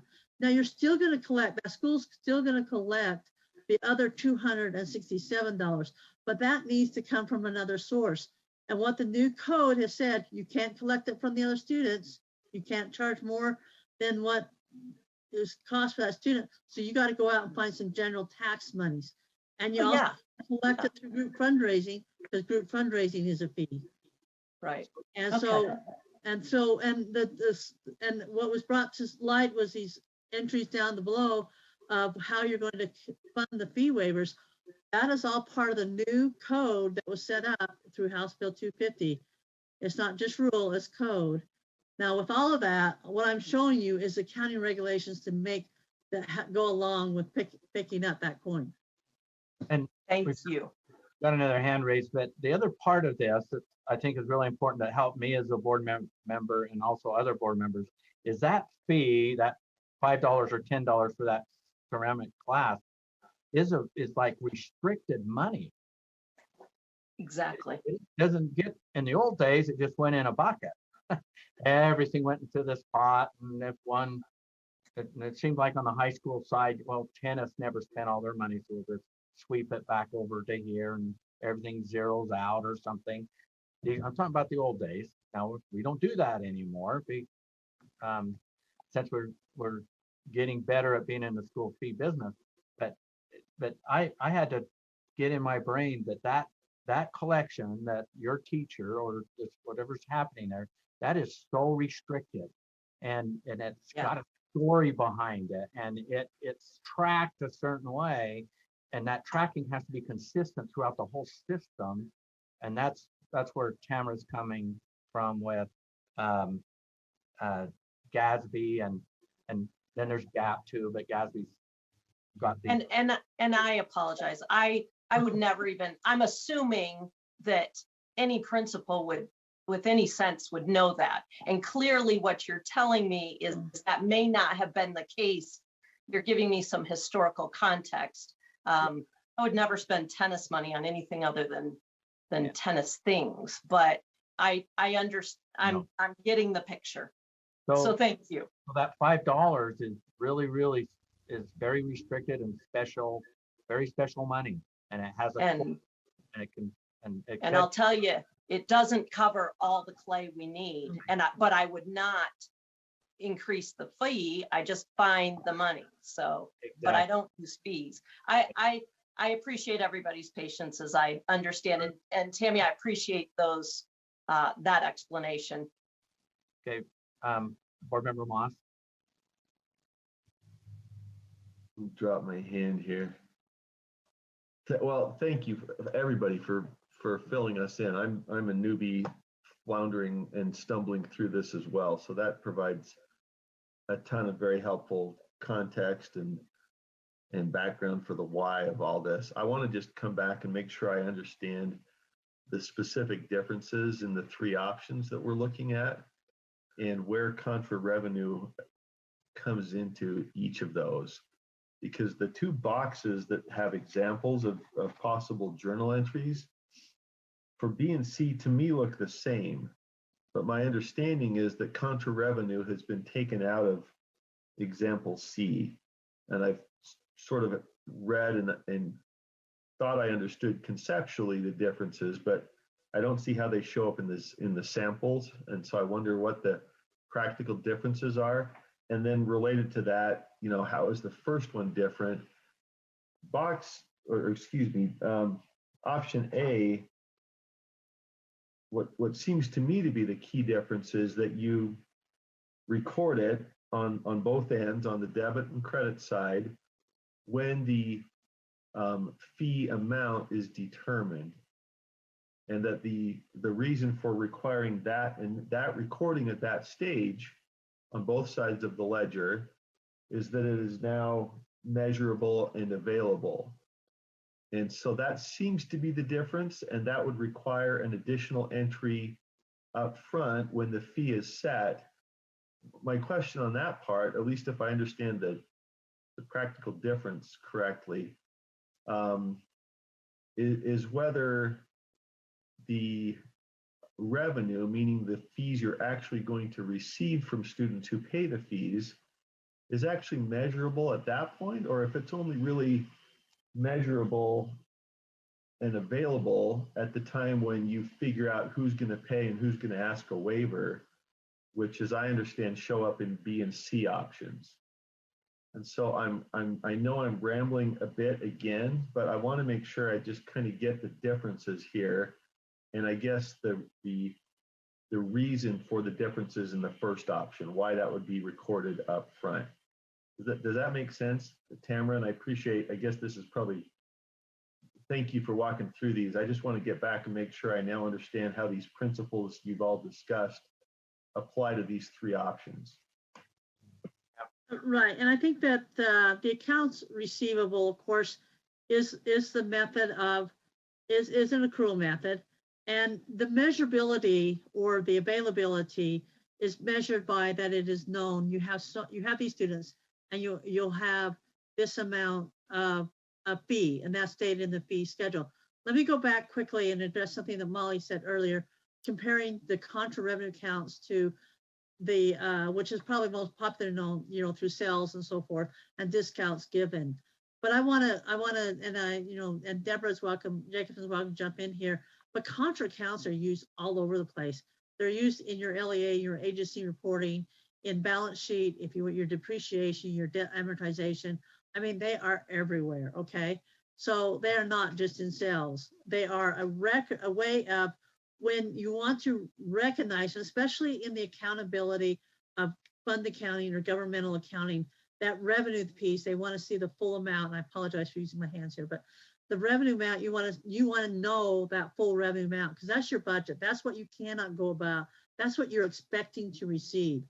Now, the payment of that revenue, well, like I said, will come in from some from parents and some from fee waivers. And that fee waiver piece has got to be now, with the new regulations, other or new general fund money, new tax money. And if you don't bring new tax money into it, there's a whole nother can of worms that we won't discuss today.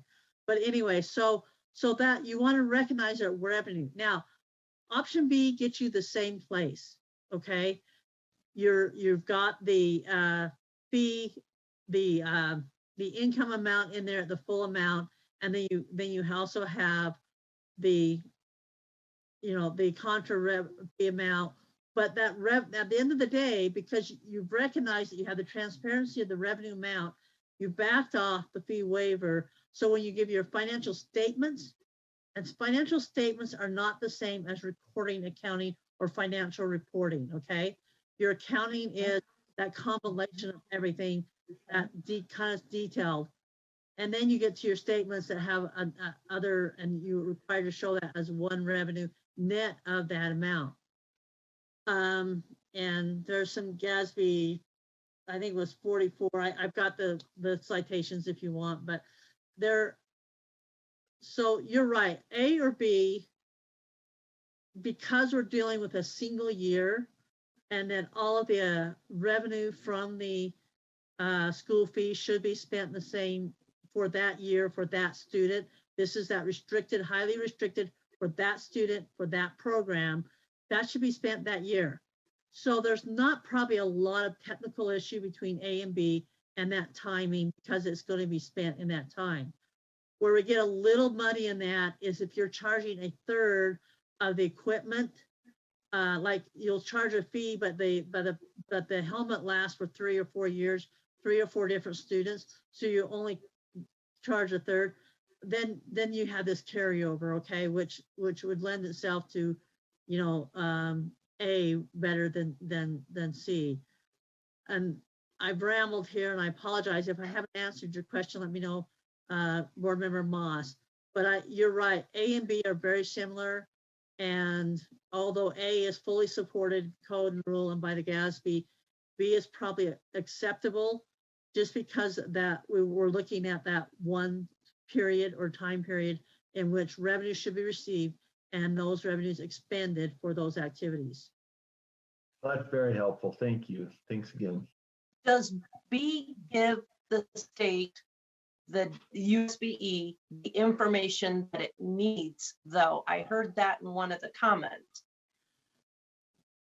I'm a little bit the accounting system to me is the primary. That's where we start. The feeder systems, all the subsidiary systems, the account and all that stuff that feeds into that. I think the accounting system has to house all that information. And then when we do audit, we go back. Now, Molly, it is my goal. And I have stated this to everybody that is around here. I have set up systems in banking. I set up systems in other accounting agencies about grants and so forth. I never want to set up a system that is outside of the core or the usual process. And I have done that with the Qualtrics survey. because I needed to get this information. I had to have it. But everything that we get or that I'm asking for now, statistical report, can be gotten on the general ledger or through the UTREX student system if I can have one more thing added to the student system, and that would be the count of the fee waiver students. You already count up the socially economically disadvantaged, but that fee waiver is not there. If I could have that on that system, then I would eliminate this separate reporting process that we have with the Qualtrics system. And I could get everything I need for the matrix. Okay, so we gather this information, and that's supposed to be at 10 o'clock. Well, they've already started. There's a training, and we sent out these program matrix, these graphs. I can get all that information to do the initial risk rating and the initial and help principals and teachers or LEAs see how they're doing with this school fees compliance. But then we got to dig down deeper, and then we get back into the subsidiary system. We get back into the student system. We get back into the school fee system. But if we have this information up front, it's quickly gathered, and we can get it and do that risk rating and have those performance metrics. And there's already exists. It should. Well, yeah, fee waivers are a stack of forms that sit in my secretary's office. Yeah. Why can't there be a box that we check on the student information system? Yes, I would love that. And that makes that just, she could check a box. Yeah, we can handle that. And as we're training today, what's going on right now, you can also do the direct certification and some other systems that would track that already is checking that socially economic box, that you can also check this fee waiver box. But because not everybody treats fee waivers the same, we would need that additional. Yes, Mandy Thomas brought that up in our advisory committee, and I says, hooray, that we can get everything we need from other systems. I don't need a separate system to gather information. Awesome. Okay, well, board members, we've had quite a discussion on this. We have a little over a half hour until this meeting ends. And this is strictly discussion because of an oversight on my part that I didn't make sure it said actionable. So this will be coming back either before the full board or back into finance. I'll check some time sensitivity things on that. So I do appreciate your questions, and board members, you're welcome to ask more questions along the way at any time. You've got access to Tammy and that because this is moving forward. But I think we better move on to our next agenda item, or we won't get it out of committee. Sarah, Angie has a hand up. Is there? Yep, there it is. Thanks. Thank you, Chair. I just wanted to make a comment about the logistics of the rule. You probably noticed under A, B, and C, it kind of gave sample language, and you'll notice that under A and B, the amendments are actually null. There's just one word change from accrue to report, which is in draft 2. The other amendment I just wanted to bring to your attention that's in draft 2 is just some feedback from our USSA rules group about not needing to provide hard copies of policies, but making it clear that having those published on your LEA's website would be sufficient. But unless the committee or the board wanted to move to option C, I don't think there are additional amendments needed to the rule. So I wanted to provide that clarity and expectation of what amendments might be needed to the actual rule depending on each of the options, and that's it. And then, like you said, Chair, depending on whether this comes back to committee or board meeting, Tammy and I will be ready to support that discussion next month. Okay. Well, thank you. It's been a robust discussion, and everything centered around school fees always is. So it's tough to track, and I also invite board members, if you ever want a good read, I'm sure we can get you a copy of that permanent injunction that drives that's the basis of a lot of our conversations. I don't want to see it again. I've spent too much time in it, but I do have a copy. So We're let's, happy to provide hardbound copies, sir, if you would like us to do that, and we'll engrave them with their names on them. I need a doorstop. Chair, we also have a 3 to 4 page summary as well. If anybody, I don't know if you know that, but we could give you, it's kind of the cliff notes of the injunction. FYI. I think the moral of the story is if you didn't have fees, you would not have a problem. True. We wouldn't have this problem. We'd have some other problems, but not this one that we're navigating. Maybe. So, well, thank you. We're going to move on to item 5, Board Policy 5009 Statewide Online Education Program Advisory Group. We had a good discussion in the past. Well, I see Ben Rasmussen turned his video on. Can you quickly brief the committee on this next draft? Yeah, thank you, Chair. Ben Rasmussen, Director of Law and Professional Practices. Since the committee met last month, our team in teaching and learning met with our stakeholders from USSA, and they made a couple of suggestions, and those have been incorporated as part of draft 2. And I've got that up on your screen in red line. The primary changes were to change the name of the group and to change the focus to the SOEP, or the Statewide Online Education Programs. You'll see that throughout the document now, instead of the Online Education Advisory Group, it's now the Statewide Online Education Program Advisory Group.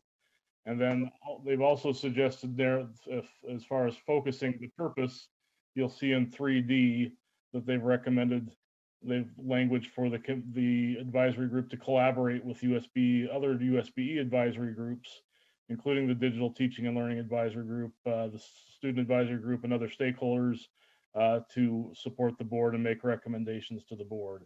So those are the primary changes that we've made at this point. Jennifer Thronson, I believe, is online with us, as well as Todd Call, who's the Digital Teaching and Learning Coordinator. And we have, I believe, Lexi Cunningham from USSA as well, who can answer questions from the committee members at this point. Okay, so I appreciate the work that was done in our last meeting and these proposed changes. Some feedback that I've had from committee members is they like where this was going. A good portion of that feedback was the makeup of the group. Did we tweak anything there on the makeup from our previous conversation? We have not made any changes specifically to that, Chair. I think they can speak to that. I think there was a concern that the more different representatives we added to the advisory group, it may get so large that it would be unmanageable. I think that their intent was that by adding the language to collaborate with other groups, that they could bring in some of that feedback and some of those other concerns. But we could certainly also make changes if there are specific people that are representatives that the committee members would like to add. We could certainly add that in committee. Okay. Committee members, the times are to ask questions or have discussion on this. We don't have a motion on the table, so we don't have to be super formal on this. I think we can work through whatever issues that we may have, but my hope is that we move this forward to the full board. We move it forward today. I guess I just still have the concern that that the committee represent people that actually use the SEOP and have experience with the SEOP. And for that reason, and I'm making some this is just my thoughts. I really think that the rural schools need to be more represented. And I think we should consider reducing the number of the item A, or else putting a qualifier on there that they need, at least 2 of them need to be from rural districts or smaller LEAs. That's my only thought I have. Well, right now, by definition, we're saying 3 representatives of the Utah School Superintendents Association representing districts of different sizes and regions. So it doesn't say specifically, as soon as you start getting out of the outside of it into a different region of the state, they're going to be smaller. Yeah. Districts. I just. Jennifer, Director has her hand up. Thank you, Chair. And we spoke with Lexi Cunningham on this to talk about who would those superintendents be. And if you wouldn't mind, Chair, it'd be great to let Lexi speak to this, because I think as we talked with her about it, we felt really comfortable with what the nominations would be in this space related to their experience in SOAP and what they could contribute to this council. So if you would yield to Lexi, I think she could be able to clarify, and then if there are additional amendments needed in that we can definitely continue to have that discussion. Well, did you have a follow-up? No, but I would like to hear from Lexi why 3 representatives from the state Utah School Superintendents Association would be one of their recommendations. That's a lot of superintendents. Yeah, Lexi Cunningham. Thank you, Chair Huntsman, and thank you, committee, for allowing me to be here to speak on this today. I'm Lexi Cunningham, Executive Director of USSA and also Associate Executive Director of USBA. We put the 3 superintendents down because in USSA we have 3 regions or 3, I guess, buckets of superintendents, if you'd like to think of it that way, based on the size of the schools and the locations of the school. And so we felt with 3 that we would be able to hit superintendents in different areas around the state. And it is the superintendents that are charged in their district. They oversee the education of all of their students, and we felt that they could bring a perspective from different areas of the state on what that would look like. And then we would also look to balance that with our USBA member and hopefully our business administrator member, so that we really do have representation across the state. We have done, we've asked for volunteers for that committee, and I feel very confident that the superintendents that have volunteered will be able to speak for all superintendents and represent the concerns that you have. Do you have a follow-up for Member Hart? I guess I'm certain that because there's so much attention paid right now, that right now we would be fine, but we would be using this policy in the future. And I just want to make sure there's guardrails around making sure that, and you know, if they always came from the 3 regions or the 3 buckets, which I think that's a great way of characterizing it. That's kind of funny, but then that's great. I just, you know, maybe 5 years down the road when we're reconstituting this this committee, I want to make sure that we don't lose the rural voice in this, because that's this SEOP in a rural area, as I understand it, this is their lifeline for online education, whereas perhaps there are other options for students and superintendents in larger districts. I just want to I want to protect the smaller LEAs and make sure that they have a significant voice. And I just want to make sure that's reflected in the makeup of the committee. So thank you. Thank you.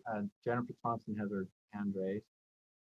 Yes, thank you, Chair. And to speak to the rule concern, ultimately this council will just be bringing recommendations to you as a board. So they don't have any authority to make changes or have impact on the SOEP program. They just are able to make those recommendations. And at that point, the board could say, hey, how have you checked in with the rural LEAs? What does that look like? What's their feedback to ensure that those things are happening? So, the initial, set is to have that rural representation, but as this committee continues to evolve and change, the board can definitely say, what have you done to recognize the rules in this space and to ensure that they've had a voice in whatever those recommendations are. So I think knowing that that's a kind of a charge right now that I'm hearing as staff, we can definitely be thoughtful about that. But as things come back to the board in terms of this council's recommendations, asking those questions will be an opportunity to make sure that those concerns are addressed in the process. And thanks. We've got a couple other hands raised, and so I think we need to probably pick on some big rocks and then narrow this in if we're going to try to get something out. And this is a big rock, of course, but I want to throw another one out there. Maybe the other two board members have this. Is I got feedback from the rural communities too, that this went from, our discussion went from being a broad online advisory group to being specific to only SOEP. And I'm sitting there questioning in my brain, why are we limiting it only to SOEP when this online, the whole online environment is now larger and bigger, and the potential is larger than just SOOP. So we want to get it right going out, and I think there's an advantage not to limit it to SOEP. But I just throw that out for your consideration. It will take some. Can I ask Lexi really quick if in her space she wants to only limit it to SOEP, and then we'll go to the other board members. Thank you, Chair Huntsman.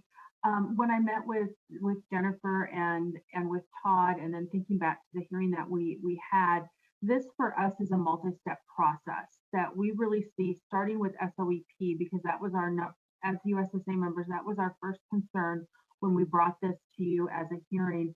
But we really see once we go through this process with SOEP, we'd still like to examine the larger overall online learning. And that is why in this policy right now that we've added connecting to the different groups. But eventually we really would like to look at what is going on online throughout the state of Utah. But I felt that I heard at the last meeting that it was maybe too broad to start with, and so we wanted to narrow it. This is step one for us, and we will probably have an additional request in the future to look at online learning as a whole in Utah to make sure that we don't have siloed programs with different expectations for different groups of students. So that was our thought process in it, to start here and then grow from here. So if it was broad and SOEP is one of the first topics of the group, then all of this, the board's work here would just keep going, because as soon as the SOEP is addressed and the group solved, then you're not speaking of things outside of SOEP, because I believe if you're having conversations about SOEP, I think you will have broader conversations around it of other types of and effects of online learning. I just throw that out for some consideration. Can I raise something quick, Chair? I can't raise my hand. Yes. I just wanted to point out to the committee that near the end, we do have this structured right now, so that this committee is only set to be in place for a few years, and then we'd review how we want it to be structured, if we want it to be structured in the future. So I think that's just something to bear in mind, that we currently have this set to sunset on January 1st, 2024. We could review the scope after that if we wanted to change that, expand it, or do something differently. Thank you. Thank you. Jennifer, you have something short to add to this so I get to my board members? Yeah, absolutely. So just real quick, thank you. With respect to the collaborative pieces, the reason to focus on SOAP is we don't have a group that looks at this. Our digital teaching and learning group can address the online pieces, but SOAP does not have an advisory council and a stakeholder group that really gives that group guidance. And so this is a wonderful opportunity for SOAP to have stakeholders involved, for us to collaborate with parents, students, teachers related to SOAP. But with Todd being part of this, which is our digital teaching and learning coordinator, he can bring in the connecting points to SOAP and digital learning and make those connections as the groups move along, because he'll be on both. So if that helps kind of ease that concern a little. Okay. Board Member Norton.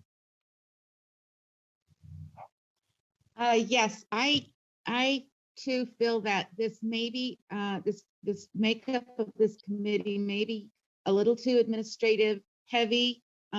Originally, we had talked about diversifying a little bit. To me, it looks like there's a pretty glaring need for somebody from IT that can address the data privacy and software, or the software with some software expertise, and also from the user side. Originally, we had talked about having a student, maybe it would be a parent, I don't know, but I think that those are two areas that are underrepresented.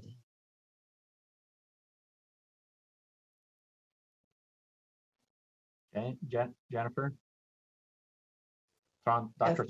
Thank you. Yeah, we recognized not having a parent and student on the committee, but the rationale for that was one parent's perspective or one student's perspective doesn't bring us a broad enough lens into to the full learning approach. So instead of saying, here's the one student or the one parent up in section where it has D, I don't know if we can scroll up, it really would be the intention of the group to collaborate with students and families and teachers related to the SOAP program in ways that make sense, as we're trying to understand what are the strengths, what are the pitfalls of this program, doing surveys or focus groups with these stakeholder groups to inform the work. One representative just is insufficient. And then if we get even two parents, the perspectives can be vastly different depending on their LEA, their provider. And so we really would want a larger kind of consensus around that data set, that one or two just wouldn't afford that same comprehensivity that we could get by using more of the focus groups and surveys in this space. Okay. Oh, okay. Lexi, I see your hands down. I want to call you Superintendent Cunningham. I just pull and I keep catching myself, but it's easier to call you Lexi. What title do you like? Lexi's fine, Chair. Lexi's fine. Okay, thank you. Board Member Moss. Thanks, Chair. And again, I'll make sure I get my hand down so I don't forget. I've received the same input that Member Hart has received from our rural areas, and I cover District 12 that has a lot of that territory. I also share the concern that it's fairly heavy on the USSA representation, and obviously we hear and we're in pretty frequent communication with USSA. They're a big part of everything that goes on. But as this is a board advisory group, I'd be more comfortable supporting this if we had less of that and one designated rural representative that's actually stated. And I understand the explanation. I think as we're the ones receiving it, I think if it's going to be responsive to what the committee is looking for and have kind of the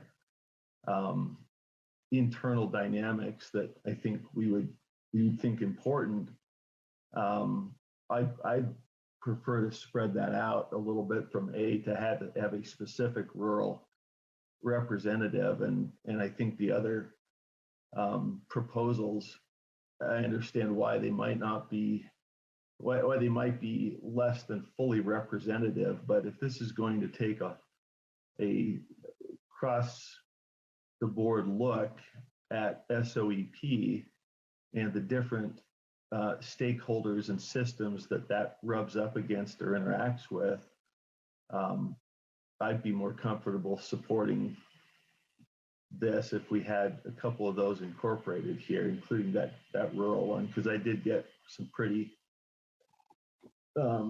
significant feedback. It's obviously, I think everybody knows it's more critical often for some of these rural schools. And so I think that's something that probably be more credible if that was made explicit. Lexi? Thank you, Chair Huntsman, and I think that is great feedback. As I talked about our different groups of districts, we have Group 1, Group 2, and Group 3. Group 1 is mainly our urban and suburban school districts. Groups 2 and 3, as we have our districts classified, are our rural districts. And so that's how we were thinking of the representation based on Group 1, Group 2, Group 3, and Groups 2 and 3 are predominantly our rural districts.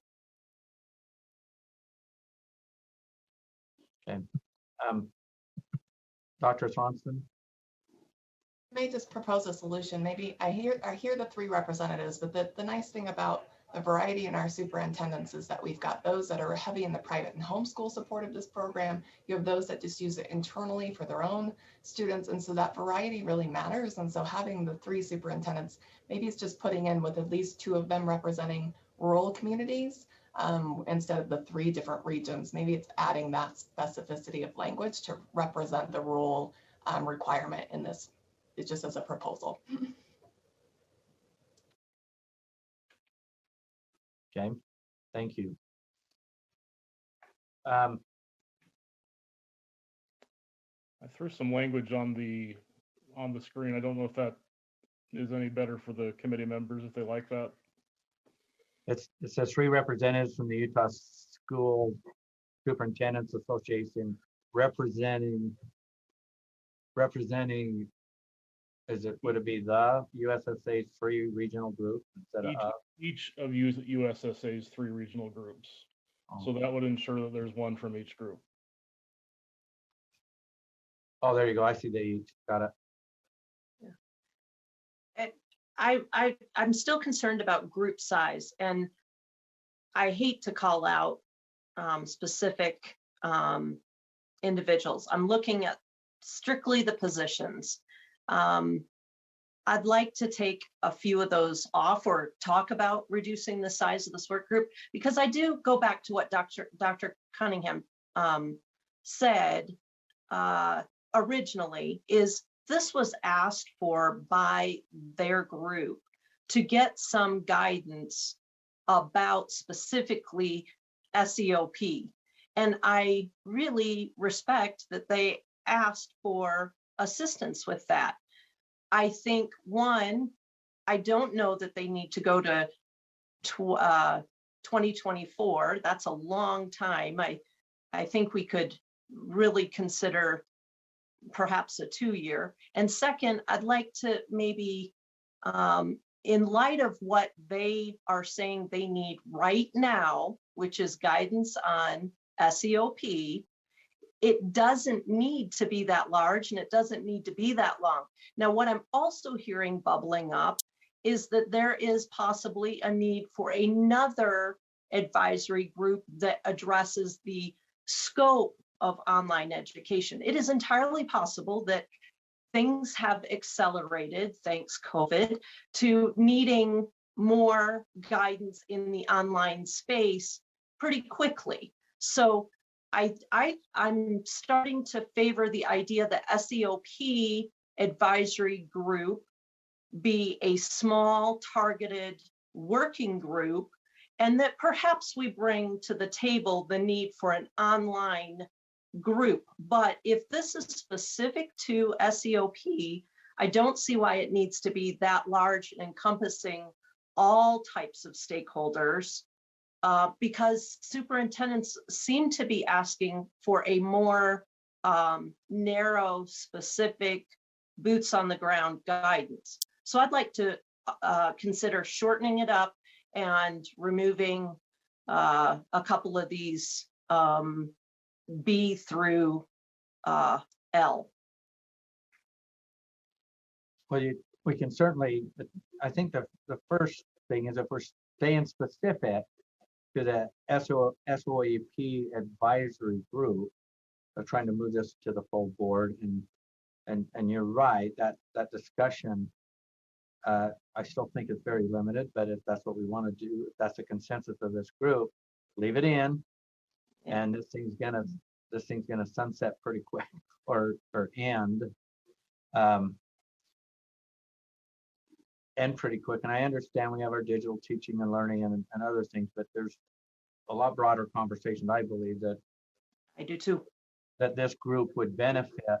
I mean, as a board member, I would benefit from this group, this large of a group, if the scope of work was just not limited to SOEP. But if we're limiting it to SOEP, I'm not sure having that heavy of representation on our district side with BAs and everything. I think the conversation will just be repetitive from all those from that side. I mean, they'll just have more seats at the table, but that doesn't. I mean, I don't think we're going to learn any more from that large of a group of the effects or proposed betterments or changes to SEOP. But well, can I ask Dr. Cunningham then?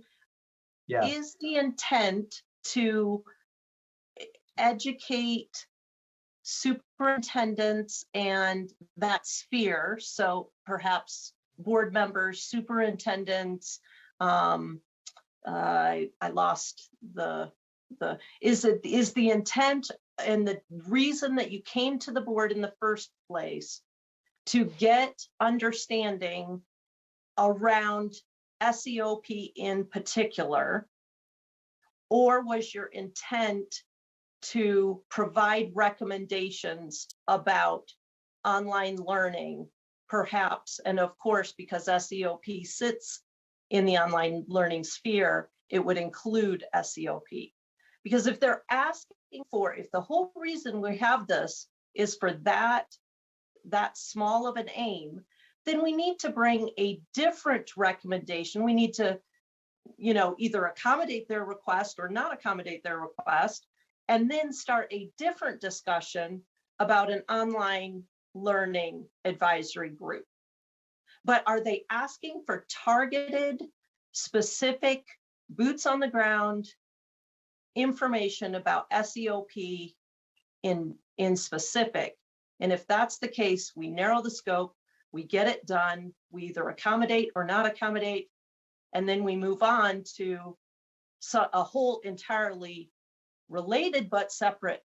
Does that make sense? Dr. Cunningham, any thoughts on that? Yeah, Dr. Cunningham. Thank you, Chair Huntsman. Our original appeal and our original hearing was on R277726, which was specific to SOEP. So we really see this as a two-step process. We really do need to have clarity on SOEP, where it is right now, but then also thinking forward that with new legislation, we're going to be adding 7th and 8th grade students to this process. So we do really need that portion to be done first. But our original ask was to have a working group committee be formed to examine online learning across the state and look for great examples of where we've got some really good things going on, looking for examples of maybe where we can clean some things up. So it really was a two-part process. First, to get a handle on SOEP, and now that we know it's growing, we really need to know what's going on with SOEP, where we're being successful, where we need to do some work. But our original, I'm going back to my notes, our original ask was to form a working group that really looked ultimately at online learning in the state of Utah and have one comprehensive group looking at it, not all of these different groups. So really you needed both, but I don't think we can put that both in one committee makeup. I think the committee for the first part would look different than the committee for second part, which is why I feel like we need to shorten up that time frame and then revisit the second piece with a different group of stakeholders. I think that's a possible option in moving forward. But I still put myself in the shoes of talking SOEP, and I'm going to find myself same with that group talking of things outside of SOEP, all in the same conversation. But we'll see what comes from here. Board Member Norton. Yes, as we look at online learning, I don't see this going away. And so I'm wondering, why do we have an end date on this? Are they only going to address one situation? Because I think every month we're seeing something new. And I just feel like we don't need to put an end date on this committee. I think there are things that can be done and we can make adjustments to the committee. But I think this is something that online learning needs to have going forward. And we don't need to be putting an end date on this now, sooner, later, or anywhere in between.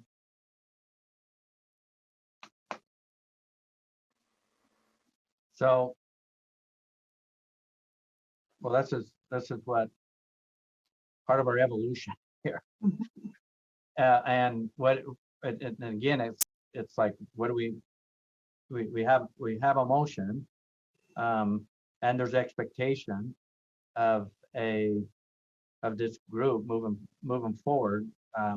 What do we win? And I guess the question is, what does it look like? And we're going to go back to that scope. And what are we going to move to the full board? It is 11:01. I know we've got to sign off. It doesn't appear that we're going to take action on this.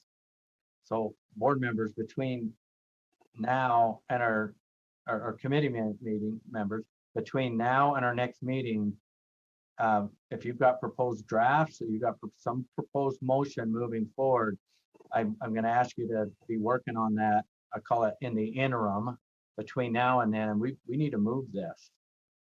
So without objection or anything, I think we have, and I appreciate the participation of Dr. Cunningham in this because this is really a product of that came from a hearing, and that creates this opportunity to put this group. Let's try to get it right. So, board members, you can work with staff, work with whatever. Let's try to get a draft or a couple drafts that you want to make a motion on to our next meeting. You guys good with that assignment? Okay, thank you. I've got a few thumbs up. Yes, sir. Okay, we're not going to be able to do a review of our data and statistics section budget, but we'd like to do those reviews. I apologize on our time. We'll get that on our next agenda. In fact, I'll move it first instead of last, without objection. Who is it that was going to speak to that? I can't split my screen now. Is that Aaron? Yeah, this is Aaron Prof. Aaron, and will you accept my apology? Oh, absolutely. Okay, thank you. I